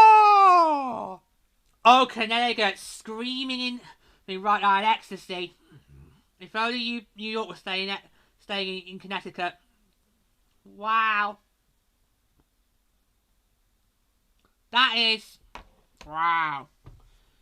Yeah, because Connecticut and Boston are two different places. Exactly. And the Whalers and Bruins did have a very big rivalry.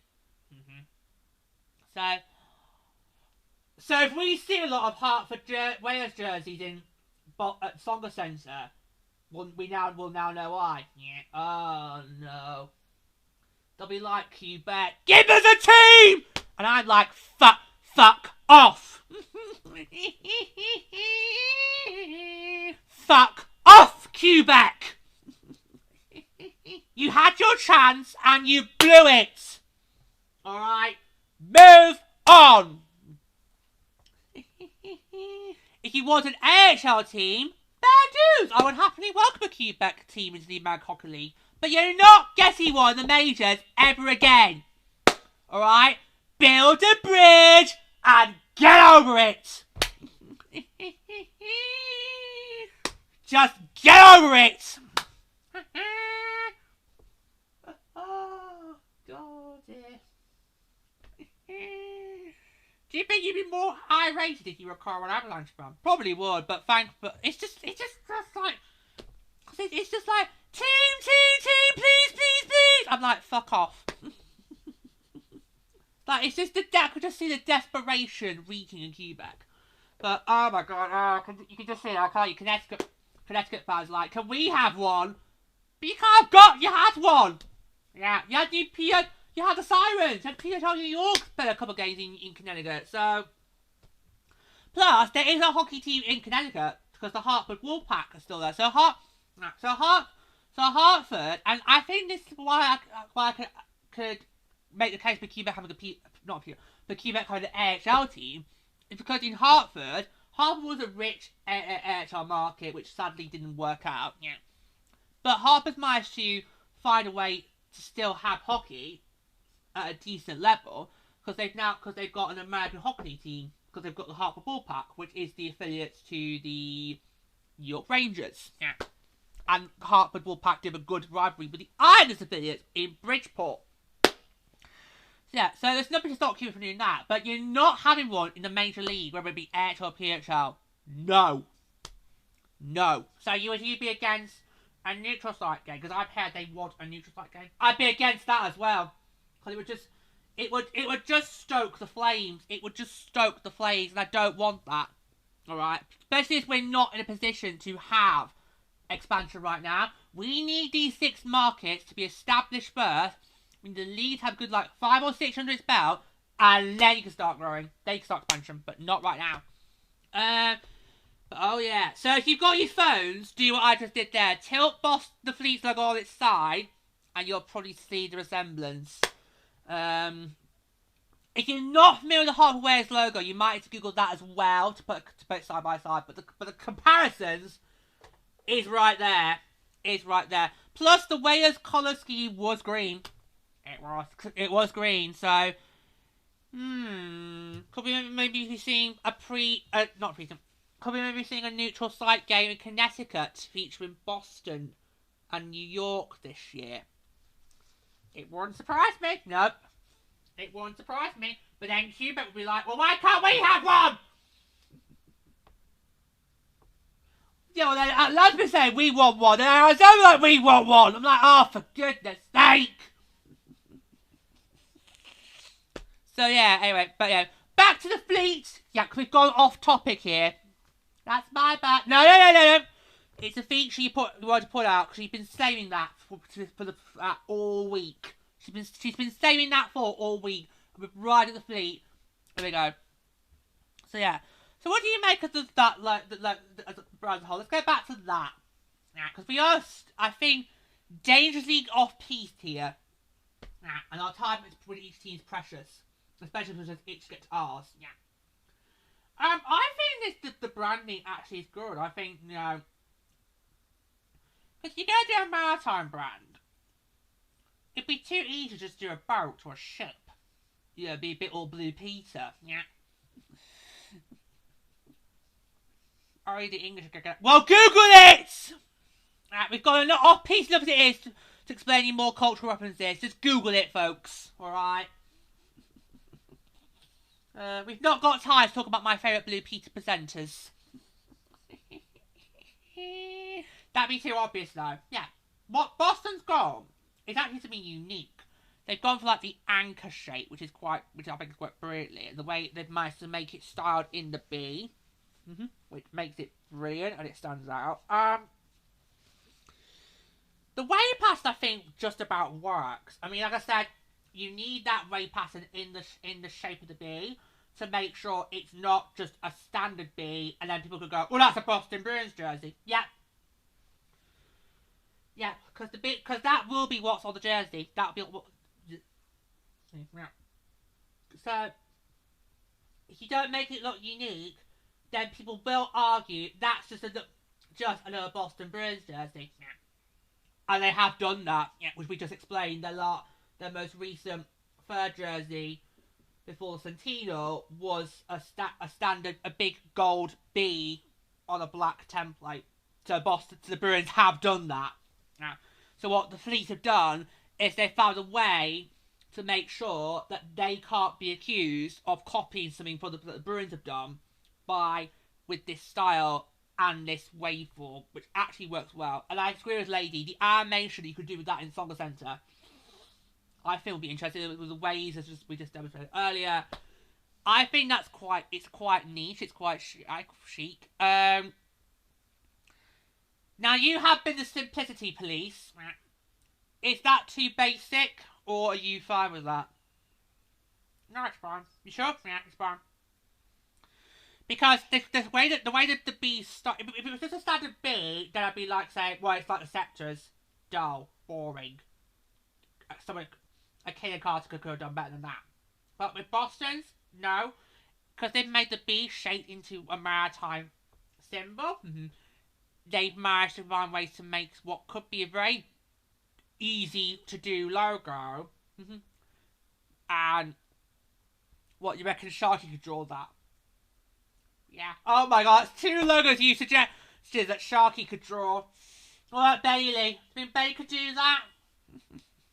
Well, he probably could, but why would we get to do that? You could definitely do the Sceptres one. Oh, we're back to Toronto! No, I'm fine with that. I mean, that just about puts the bands right in terms of simplicity and boldness. I'm fine with that. I'm fine. Okay, good, because you have been kind of the simplicity police throughout this episode. You'd be like, that's too dull. That's but yeah. the anchor shape looks really good. That for me is what I love the most about the Fleet logo here. For me, that's what I love the most. It's interesting to see would they do any sort of gimmicks. Because obviously we mentioned on the last, of course, going back to Toronto, we mentioned how in Toronto they have put themselves in a box where they are going to have to do that Sceptre gimmick or it's a waste of a brand. Could we see even Boston doing some sort of maritime thing here? Is there a way they could maybe do a gimmick here, or am I just thought because of Toronto's just... No.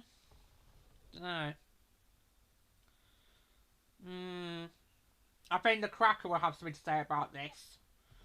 Oh yeah, because the Cracker, rightly so, proud that they are the maritime team in the National Hockey League. Yeah. And of course, because obviously the Bruins don't hark to this maritime heritage, Seattle's got a very strong case for that. But you say if Seattle was to ever get a team in the PHL, they would have something to say about this. Yeah.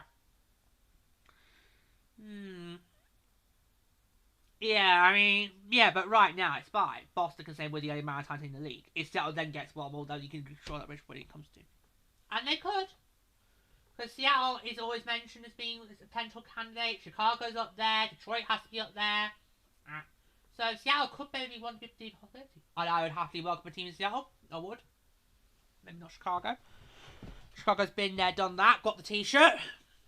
No, I think...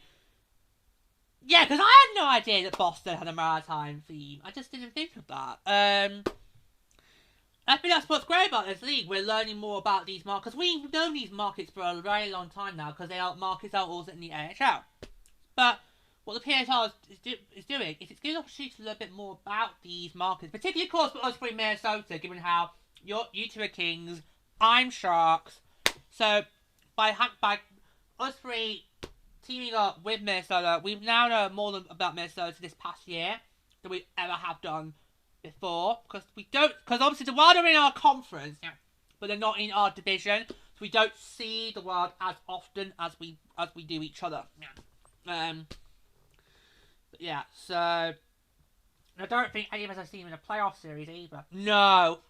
The only way that would happen is if either one of us gets the conference finals and sees them there, or we are a division champion and they're a wildcard team. That's the only way we'll get the Wild in a playoff matchup.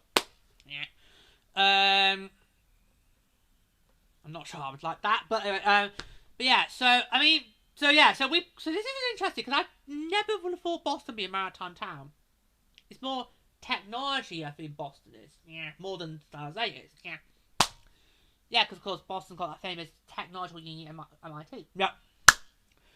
So I didn't know much about Boston like you two. So we didn't know us knew that, but and I think the way they designed this brand is pretty good. I mean the anchor. Are you saying that is the key feature from Boston's logo? Yes, because Nelly's been keeping an eye on this every single team. She's picked out for each one a unique feature. Hopefully she can do the full 6 in a moment.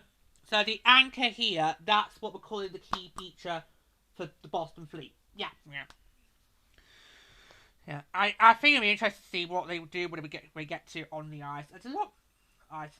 Because I think you are right. There is a possibility they could maybe do something as a gimmick. But we'll see. It's an interesting one. I think it works really well. I do quite like this colour, the colour schemes. I think it works really well, which is really good. Yeah, I think it's great. Yeah. Do I add any more, lady? I'm looking forward to seeing how they're going to use that in animation. I like pretty much all these logos. So, yeah. A great brand. And also a great way to educate us more about Boston itself. And we have saved the best to last. It's now time to find out what our reigning PWHL World Cup champions, Minnesota, are going to be called. So, we go. From this day forward, our PWHL Minnesota will be known as the Minnesota Frost.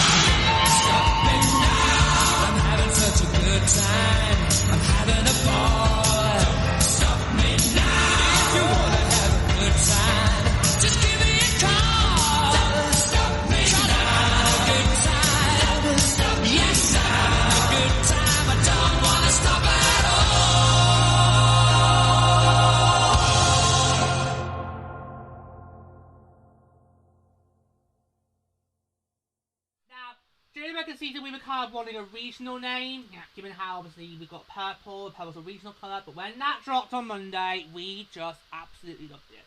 It just makes sense. It does what the other teams, I'm not sure, really does well, and that is ties in with the location. Yeah, because Minnesota, it is the land of snow and cold. Yeah. Oh yeah, how many layers do you think we'll need if we ever do one day go to a Frost game? Right, there you go. Mouth hot chocolate you'll have to drink as well. Oh no, anyway. Introducing the Minnesota Frost. Welcome to the land of 10,000 rinks. Feel the freeze. When the first frost covers the land and lakes in crystal, the unique magic of Minnesota winter begins. Minnesota Frost celebrates hockey's fierceness and beauty. A timeless Minnesota tradition, bridging generations. Come November, this championship-winning team will once again take the ice, paying tribute to the people born with skates on our feet. Okay, history of the logo time now. Oh, it's beautiful! So the stylized F captures the shape and angular essence of icicles, signifying Minnesota's embrace of the cold and deep connection to hockey. The logo's sharp edges and points reflect the icy status of frost, mirroring the team's endurance and intensity. And the dimensions and form of the elements, I'm not sure to pronounce that right, texture and deep and depth, embodying the harsh beauty of Minnesota's winters. Isn't it gorgeous? It absolutely looks beautiful. The way it's just styled is brilliant. The icicleness, I love how it is like an icicle. I mean, it just works brilliantly well. Speaking of Frozen, did you two notice our word mark is basically Frozen Frogs? Na na na hey na na na.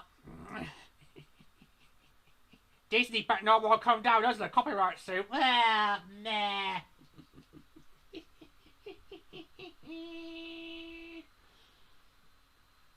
I've got no problem with word mark. I'm just sad. I'm gonna say it just looks a bit frozen-y. Oh, Laugh, have you got any complaints about it? He says no.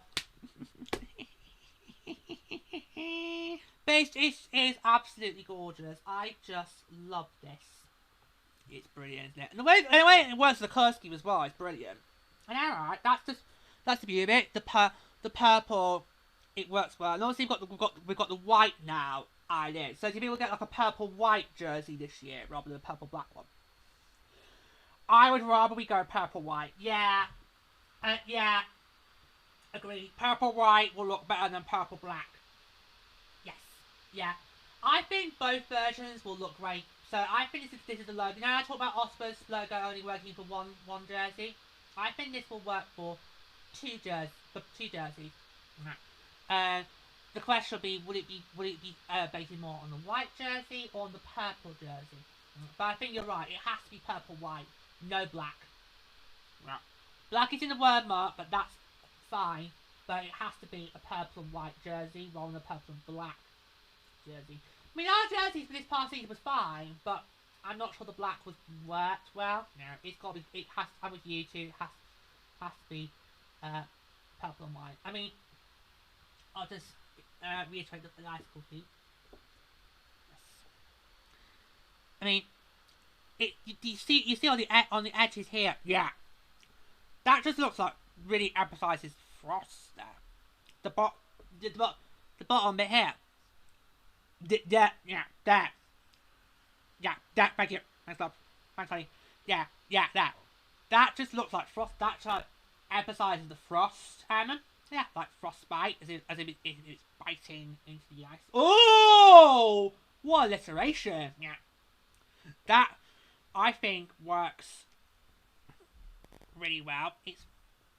I just love it. I think it's beautiful. I mean, the colors blend well. Yeah, because I know we were not keen on purple to begin last season. No, but we grew to it. Yeah, we did. Even George. Yeah, because I'm not really a fan of the colour purple, but once we got to the beginning of the season, we saw a couple of games. I just thought it worked really well, and actually was kind of on board with it. So it kind of, yeah. And of course, purple is a colour you don't see that often in hockey. No. I mean, everyone wants YouTube to go back to purple in LA. Yeah, but it's not going to happen. No. It's not going to happen. Unless we bring out a third jersey on, but I doubt that's going to happen. No. I would so take purple yellow back for the Kings. Yeah, but I don't see that happening. The burst retros was the best shots that he had at that. Yeah, I didn't. No. Yeah, I agree. But the icicalness is really emphasised here, and I think that's what's good about logos. So we really, like with Ottawa, we emphasise our team's name in our logo. So we are called Frost. You get Frost on the logo. Yeah. It's emphasised here, and here. Yeah. It's worked for it. It's a brilliant combination of the colours, the texture, and the icicles all rolled into one. It worked for it. Just brilliant.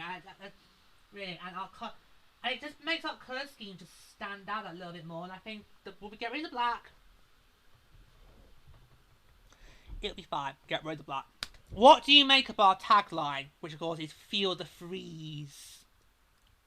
Is it better than New York Sirens one? Feel the energy? Oh yeah. Sorry, Sirens. No, don't apologise. It's that. Guys, it is a bit too similar, but yeah. It just, yeah, because obviously I'm sure anybody who are Minnesota residents watching this or listening to this, they will be able to empathise to us that Minnesota is cold. Yeah.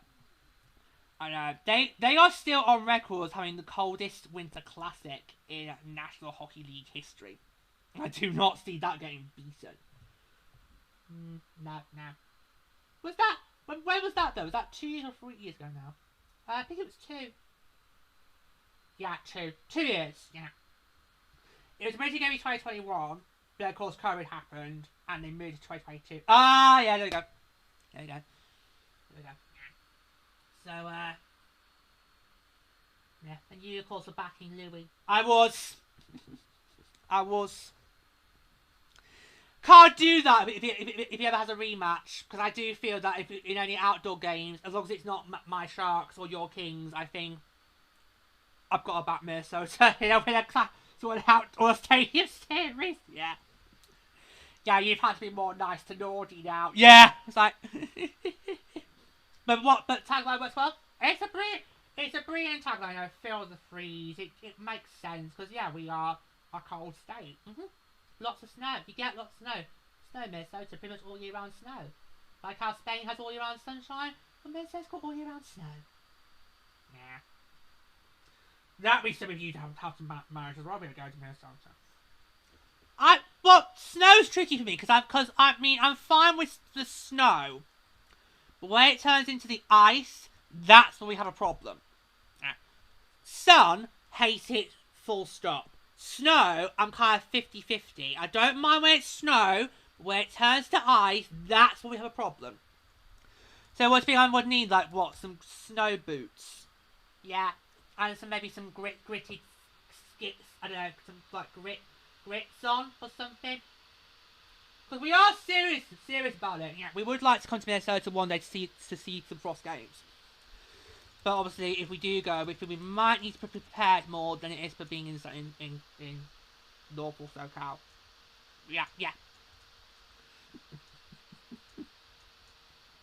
but it just, I could look at that all day, and I think we've got a great logo, a great word mark.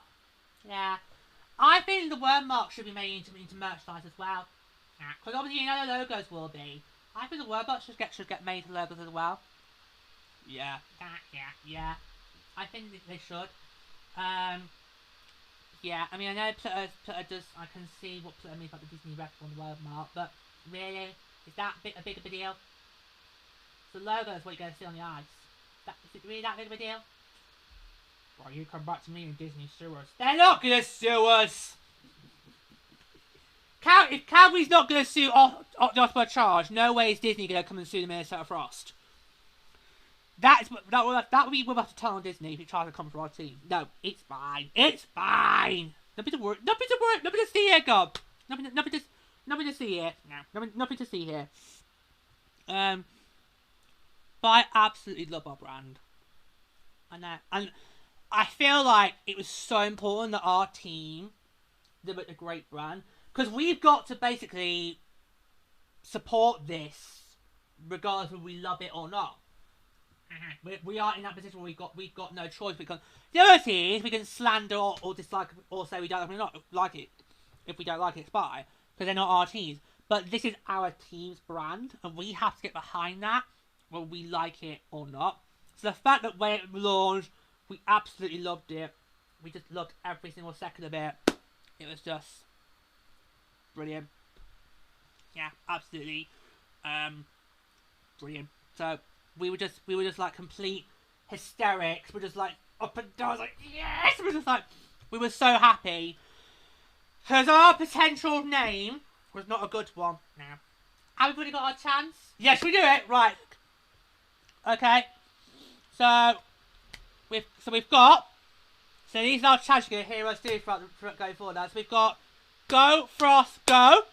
I'm not really sure about that, but can you make it too similar to Go Knights Go? Yeah.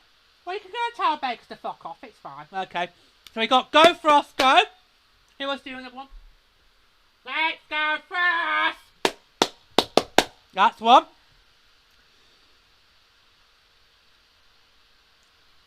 Did we have to let go to that? No, just Let's Go Frost. Oh, just Let's Go Frost. We've also got one by just saying Frost.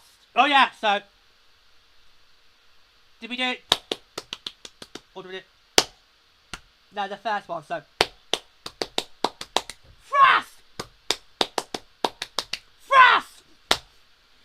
And then we got our two from last year, which of course is Let's Go Minnesota, let's go! And of course, Minnesota,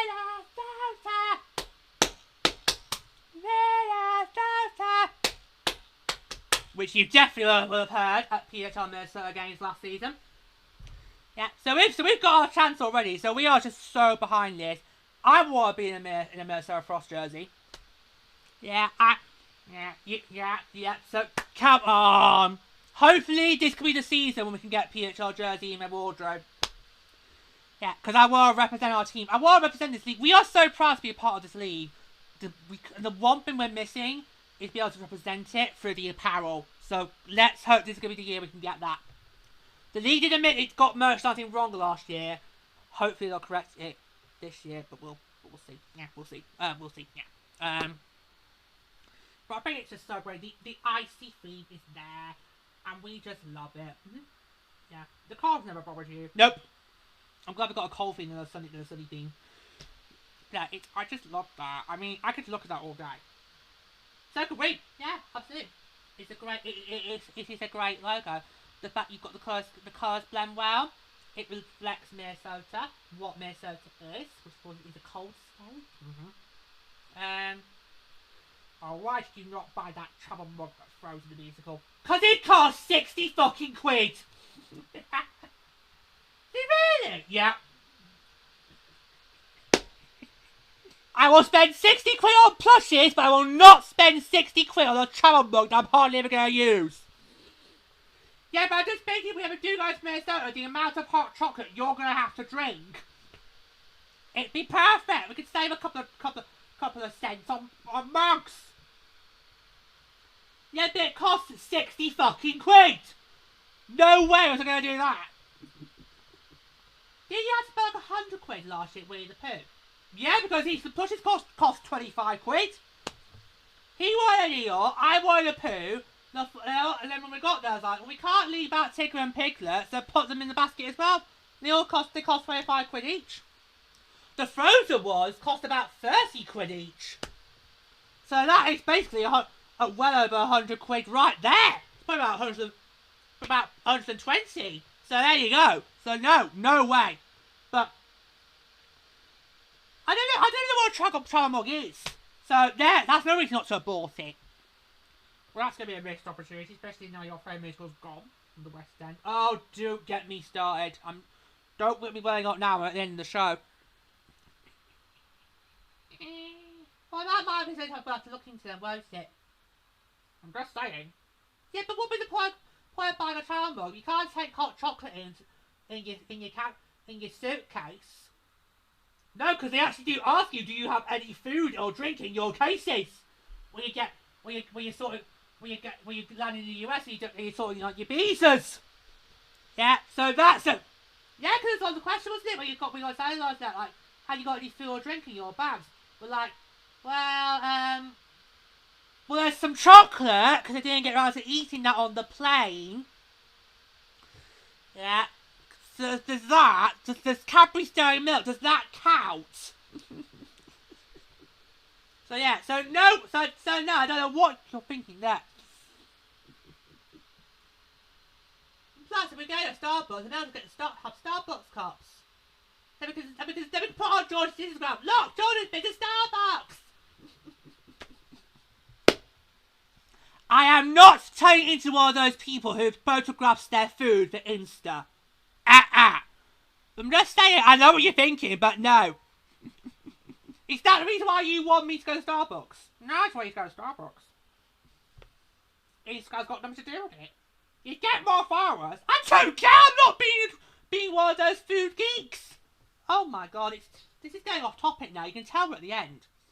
Yeah, but we just love our brand so much, we feel like we just have a little bit of fun with it, but I cannot wait to see what our jerseys are going to be. That's what I'm going to say on the matter, is that's one of the official one. The logo's great, the brand is great, it's all great.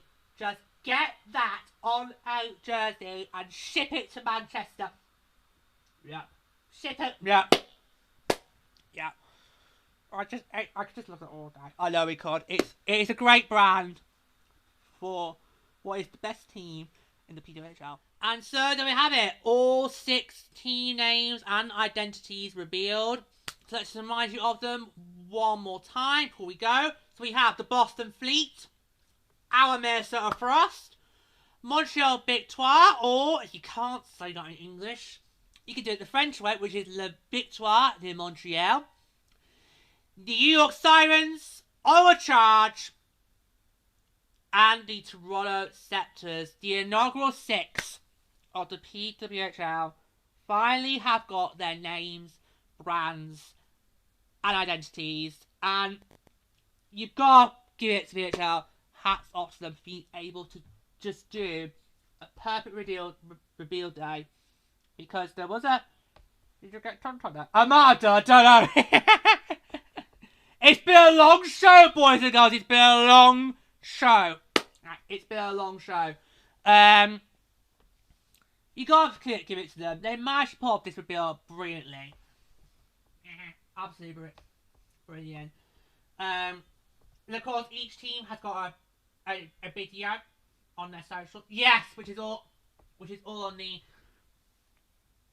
PWHL YouTube. Yeah, if you go on the Professional Women's Hockey League YouTube channel, they have got all 6 little videos that each team dropped on Monday. We've only seen ours. I might show all 6 just so we can look at how they all went down. Yeah, but we've only seen ours. Yeah, so you can go look at those as well. There's lots you can look at on the PHL socials between now and what's most likely will be December, because there's still a few more things to come our way, jerseys, schedules, and all that. But they just delivered it well, really. And I think because they took their time on this, we ended up with 6 iconic and brilliant brands. Because the fact that they chose to take their time with it, we're going to roll out these teams now. We're going to get straight away to the action, because that's where the main focus is. We're going to product out on the ice. We'll just worry about team names later on, because we need to get this right. Because if this has been done poorly, then you would have had a massive fan furore. And what do you do then? Because we would be stuck with those names. But the fact they took their time, they carefully thought it through, and the next result, you see it. We've got 6 amazing brands that I think everybody, no matter which side you are on, whether you're with us, with the World Cup champions, or you're with, say, Boston, or you're with New York, you know, you can easily be proud of your team's brand. And I say, George, rightly so, you should want to represent it with apparel. You should want to represent your team with the apparel. So come on, PHL, get your act together. Let the UK fans purchase your stock. Yeah. We can do it with the AHL. We can do it with the AHL. Come on, give it. Yeah. Like I said, I will beg. If you want me to beg, I'll do it. I'll do it. I will do it. It won't be pretty, but I will get down and beg if you want me to do that. Just give us international shipping, please. Yeah. Okay? Because we want to represent our team. We want to represent our team. And as I said, I started the show, we'll say it again. Our mission by the end of year 2 is to have some Minnesota Frost apparel in my wardrobe. Whether it's official league merch or it's something I have to make myself. So, your call, PHL. Your call. They did admit last season that merchandising was they didn't do great on. Well, they're clearly not rectifying that, are they? No. Ugh. Dear, oh dear, oh dear. Yeah, just amazing, absolutely. Right, well, before we go, let me tell you a little bit more what we've got coming up between now and what will be year 2. We've still got quite a way to go before we get to the start of Purple Rain Season 2. Which has also had a makeover.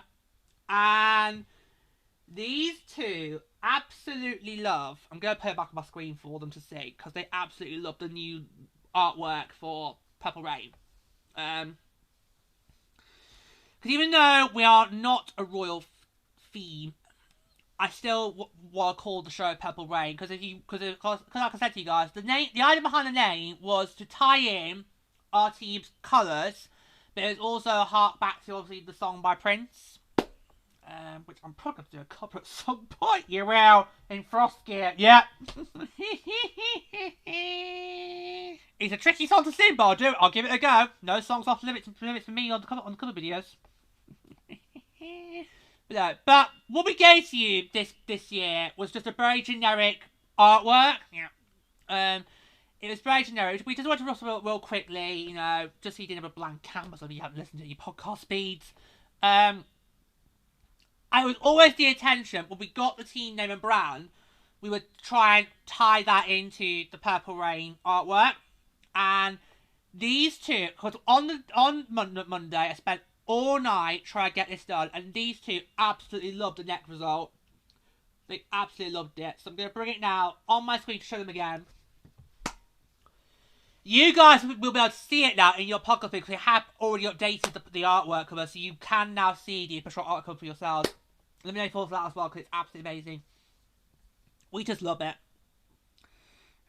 It's taken shorter than Teleport to get an amazing cover, because Teleport, it took me till season 5 to get an artwork cover I loved, but here we go. So that's, yeah, so there we go.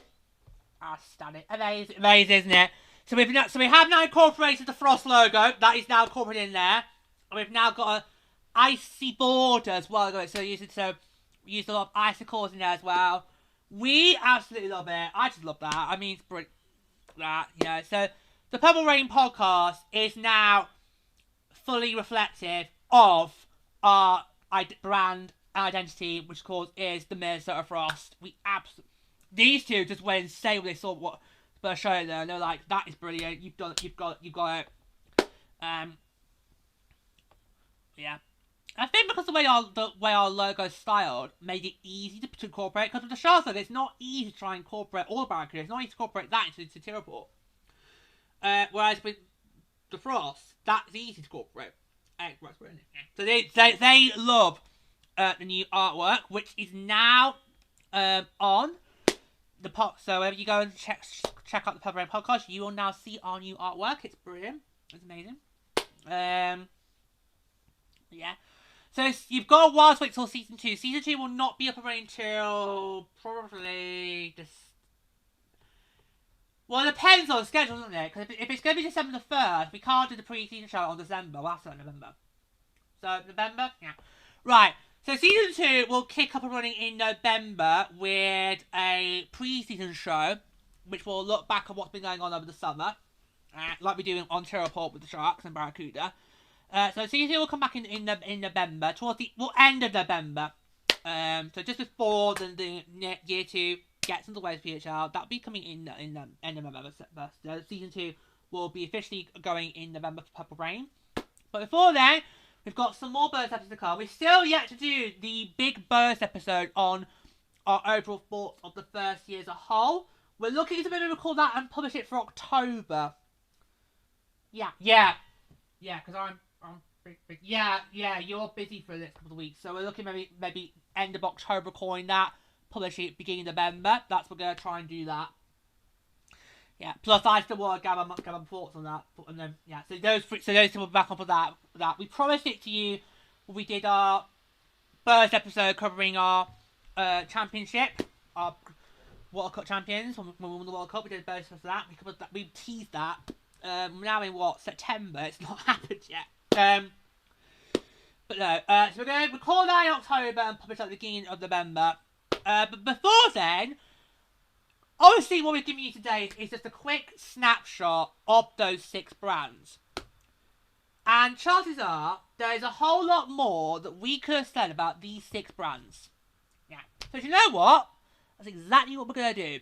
So, for the next couple of episodes, I'm going to be going in depth. There's a lot of used articles as well on the PWHL website to help me out with as well, which goes into more about the behind each brand. So each tier in the next couple of weeks will have a special bonus episode dedicated to them, where we're gonna tell you a bit more about the brand for each tier and the identity, the logo, and the name behind it all. So that'll become the next couple of weeks. That'll be just me. Yeah, that'll be just me. Okay. So these two will step back. That'll be just me.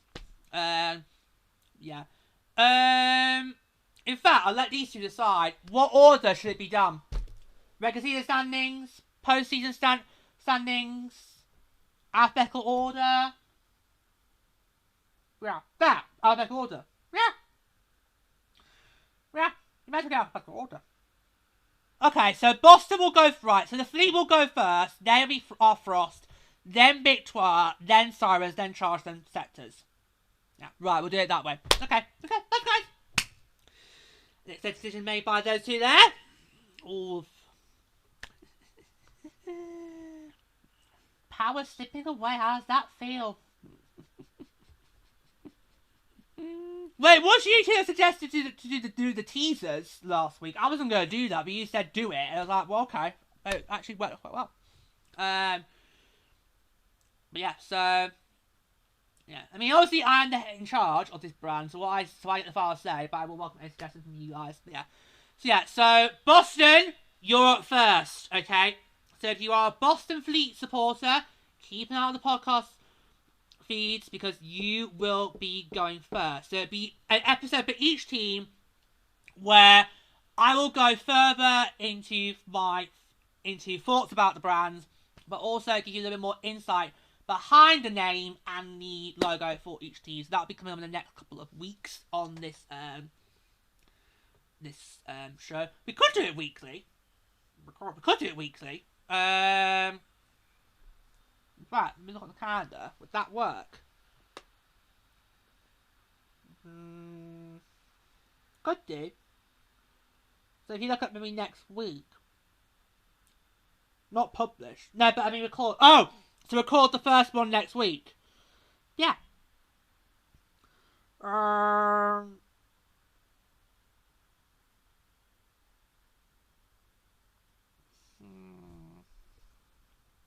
Oh my god, the Knights are drawing in very quickly. I say no, hockey's nearly back, George. I know, you should know. I know.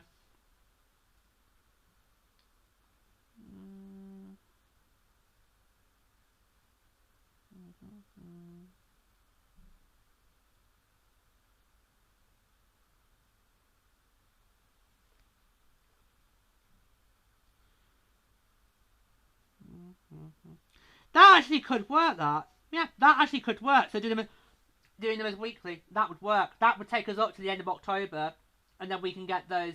And then obviously that would then, because obviously the episode about the first year, that's going to be recorded as a standard version. It's not going to be live. Yeah. So that'll be just recorded. The idea is to push that before we start season 2. So that could work. Yeah. That actually could work. Yeah. So we could record them and post them weekly. Yeah. Because it's only 16. That would work. That would take us to the end of October.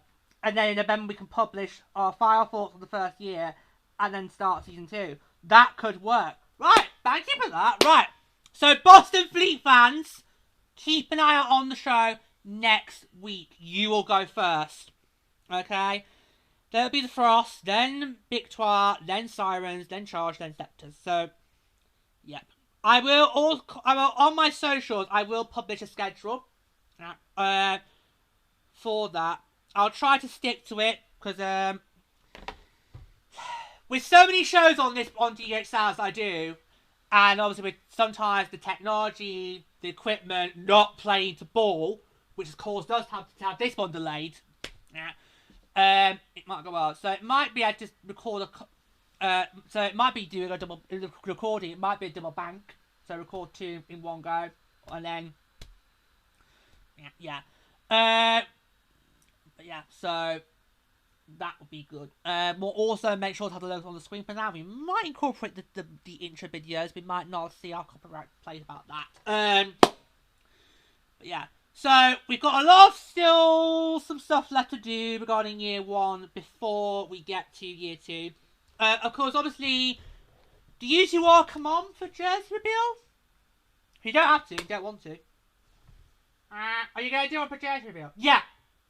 So it's like similar like we've done this week. We could do. Do you want to do that? Well, it depends. Well, no, they have said end of October, so you'll be fine. You'll be fine, and that would be another episode that would publish in November. Yeah.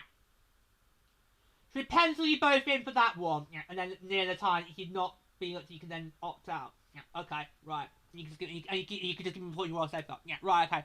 So these 2, they're provisionally going to be back for the jersey reveal show. They might. We'll see how it goes, but they will definitely be on the end of year review, which we wanted to do for the inaugural season. But it's just taken a while to get there. Plus, of course, at the time of that championship show, the inaugural season hadn't finished because we still had the draft to get done. Yeah. Now year 1's firmly in the books. We can now do that. Yeah. But yeah. So Purple Rain's going to be busy in the next couple of months as we get very close to year 2. I cannot wait to get started again. I'm just so excited. Just so excited. I'm more excited for year 2 of the PWHL than I'm more excited for the upcoming year of the National Hockey League. Yeah, but it's going to be good for you. Things are looking bright. Future Teal and all that. You got Sabrina. Whilst does he can't be better than Quinn? That's the point. Yeah, but it's still a few years away though. The light is at the end of the tunnel is there for us in Teal Town. The light is there. We're not close to it yet. We're still a few years away. But no, we know what you mean. But I'm more looking forward to the brand new PHL season. I am for the AHL season. That's what I say. That's how great the league the PHL is. I'm more excited for that new season than the AHL one.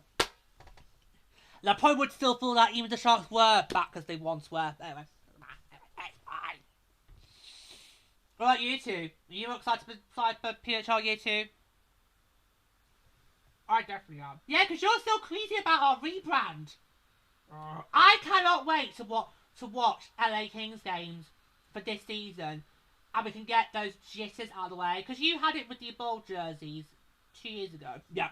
And you weren't sure about the time, but then you watched your team's games, both home and away, and you loved them. And the robe was in my wardrobe. The robe was in my wardrobe. Yeah. So I can't wait to see some LA Kings games. So we can then, for us two, we can then, because I'm fine. She's fine. Us the one's got the jitters. Yeah, I don't have a problem with the rebound. He's just really just not certain on it. Why did we go back to the Gretzky era? What did he do for us? Apart from getting to the Stanley Cup final in 1993. Nothing. He's done more for Edmonton than he does for us. Yeah, but I think because it was quite a unique jersey that you did, and you had to use it as a third jersey, which you did wore in your playoff series against Edmonton, it's clear it's a popular design. And of course, like NHL teams seem to do, when they see popular designs in thirds, they do tend to then make them into permanent home and away jerseys, so I'm not surprised with that. Yeah, I feel like you, we're more excited for year 2 of the PHL than the NHL, even though we could potentially be a playoff contender again. Yeah. Oh, you didn't say that enthusiastically. Wow, can you blame me? We've had 3 years in a row now against Edmonton. Yeah, and each time the series has gone shorter and shorter. Because in 2022 they lost in 7 games, and the Oilers went to the conference finals. In 2023 they lost in 6 games, and then the Oilers then lost in the second round. And then this year they lost in 5 games, and the Oilers went all the way to the Stanley Cup finals. And I kind of very naughtily, I was quite naughty here. I then joked, it didn't go down with these two, especially him. I then joked, oh, next year gonna get swept then. Yeah, that was the face. That was the face I got.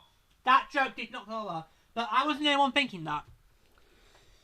So, for you two, regarding the AHL, would it be a win this year if you get to the pass you don't see Edmonton in the first round? Would that be a win? Yes. Yeah. But the problem is, even if we don't see Edmonton in the first round, we probably will go to the first round again because our division is so stacked. It is. But it's always been like that. But it's even more stacked now that Edmonton's now finally on the right trajectory as a cup contender. And of course you got, Seattle trying to break in, and then I'm trying to get back onto top form. So is Ducky. And then you got Vancouver and Calgary as the wild card. So it's always, our division's always been stacked. Even when Arizona was in it, it was always quite stacked. It was never, you never could tell it was going to go, but yeah. But we are very excited for year 2 of the PHL. We cannot wait to get started. Yeah. So there's a lot of content. So if you are not subscribed already, then just get subscribing. You can do it obviously on Spotify. It's very simple. I'll just tell you how you can follow shows on Spotify, in case you're not sure how to do that. Yeah, so it's very straightforward. You just simply on Spotify, it's no good just listening to the show. You need to follow us as well. Yeah, I know Spotify is easy. You can just click on or click on the play button and that's done. No, you also need to follow as well. Yeah, you need to do that as well. So let's teach you how to do that. So you go on Spotify, you find Purple Rain in the search. Yeah. Okay. So you do that. Do you have to? Okay. So you find. Sorry, text typing is always happens. Always mistype things or predicted text gets in the way. So let's try it again.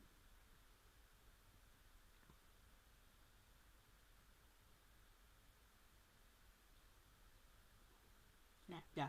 So you type Purple Rain in the search bar. You find the show. Okay.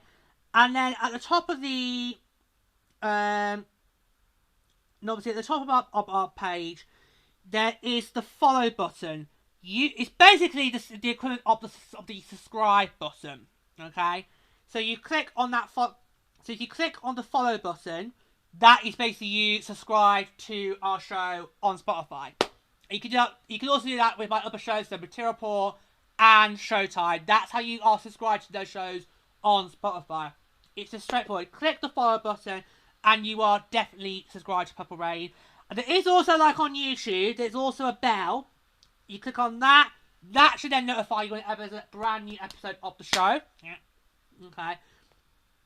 Yeah. Because it's no good just on Spotify, you just listen to the show. You need to follow as well, alright? So just do that. So that's how you get on Spotify. Of course, YouTube, straightforward. You just click the subscribe button on my official George Hand YouTube channel. And also ring the bell, and you'll definitely know when a new episode comes out. So get doing that now, because there's going to be a lot of Purple Rain content over the next few weeks and months as we get towards December, which is the likely start date for year 2. Yeah, that is the likely start date for year 2. So we've got jersey reveals coming. We're going to do on that.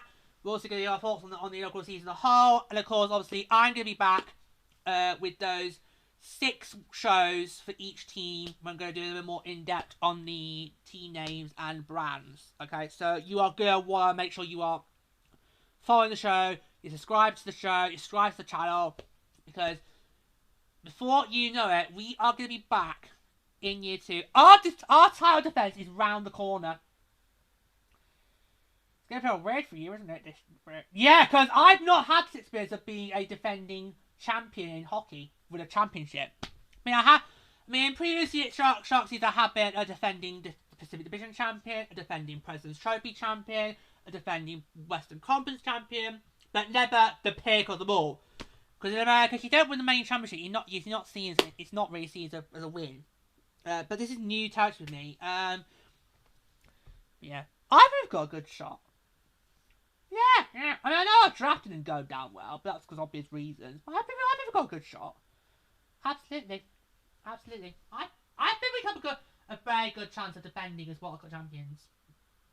Yeah, I think we've got a very good chance. So I will expect a strong fight back from all 5, especially with the point system. Yeah. But yeah, so it's going to be very, very busy next couple of weeks for Purple Rain. So make sure you are following and subscribing to make sure you are not missing a moment. So ideally we hope to start those 6 shows next Friday. We'll do it Friday. Yeah, give you something nice to end the week, go to the weekend. Because you'll probably have more time to listen and watch on the weekends than you will on the weekdays. So we'll try and aim for next Friday to start this little weekly series off.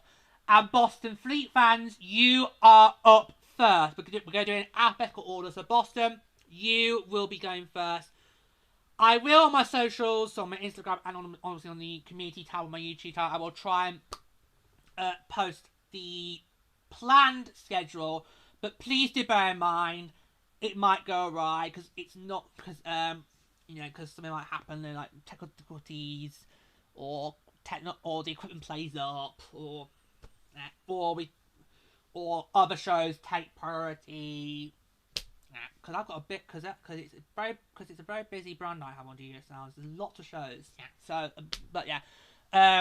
So the schedule I'll post will be a provisional one, and we'll try to stick to that. But just bear in mind, if it goes right, I'll update you as always on my socials. So yeah. So basically, also follow George's Instagram. There you go. Yeah, that's another one. Where can they find you on Insta, George? Very easy. You can find me at George Hand Music. There you go. That is my Insta handle. There you go. Yeah, get subscribe to that. Yeah. But yeah. Okay. So there you go. Is that all covered? Yeah. Thanks to YouTube. It's been a very lively week. Wow, pleasure as always. Yeah. It's been a very lively week. Dare I say tipsy for some? I've not touched a single drop of rum before coming on. It might have looked like it, but it's been a very lively and raucous show. It's been great for us always. It's always great to have some company on here. Yeah. So YouTube will be back for what if it's going to come first, the jersey bill or the end of year show. I think you have to do the jersey reveal first, and then we do the end of year. Because you've got to do that to lead to season 2. Right, so these will be back for the jersey reveal. That's going to be interesting. That'll be very interesting how that goes down. We'll see if the jitters for certain logos will be true or not. So that'll be coming. So that's when these will be back. I'll see you next week. Should we start with a Let's Go Frost? Right. So, as loud as we can, on 3, we'll deafen the microphone. We'll make sure everyone can hear across the world, whether they're listening or watching. Okay? Because you know who we are now.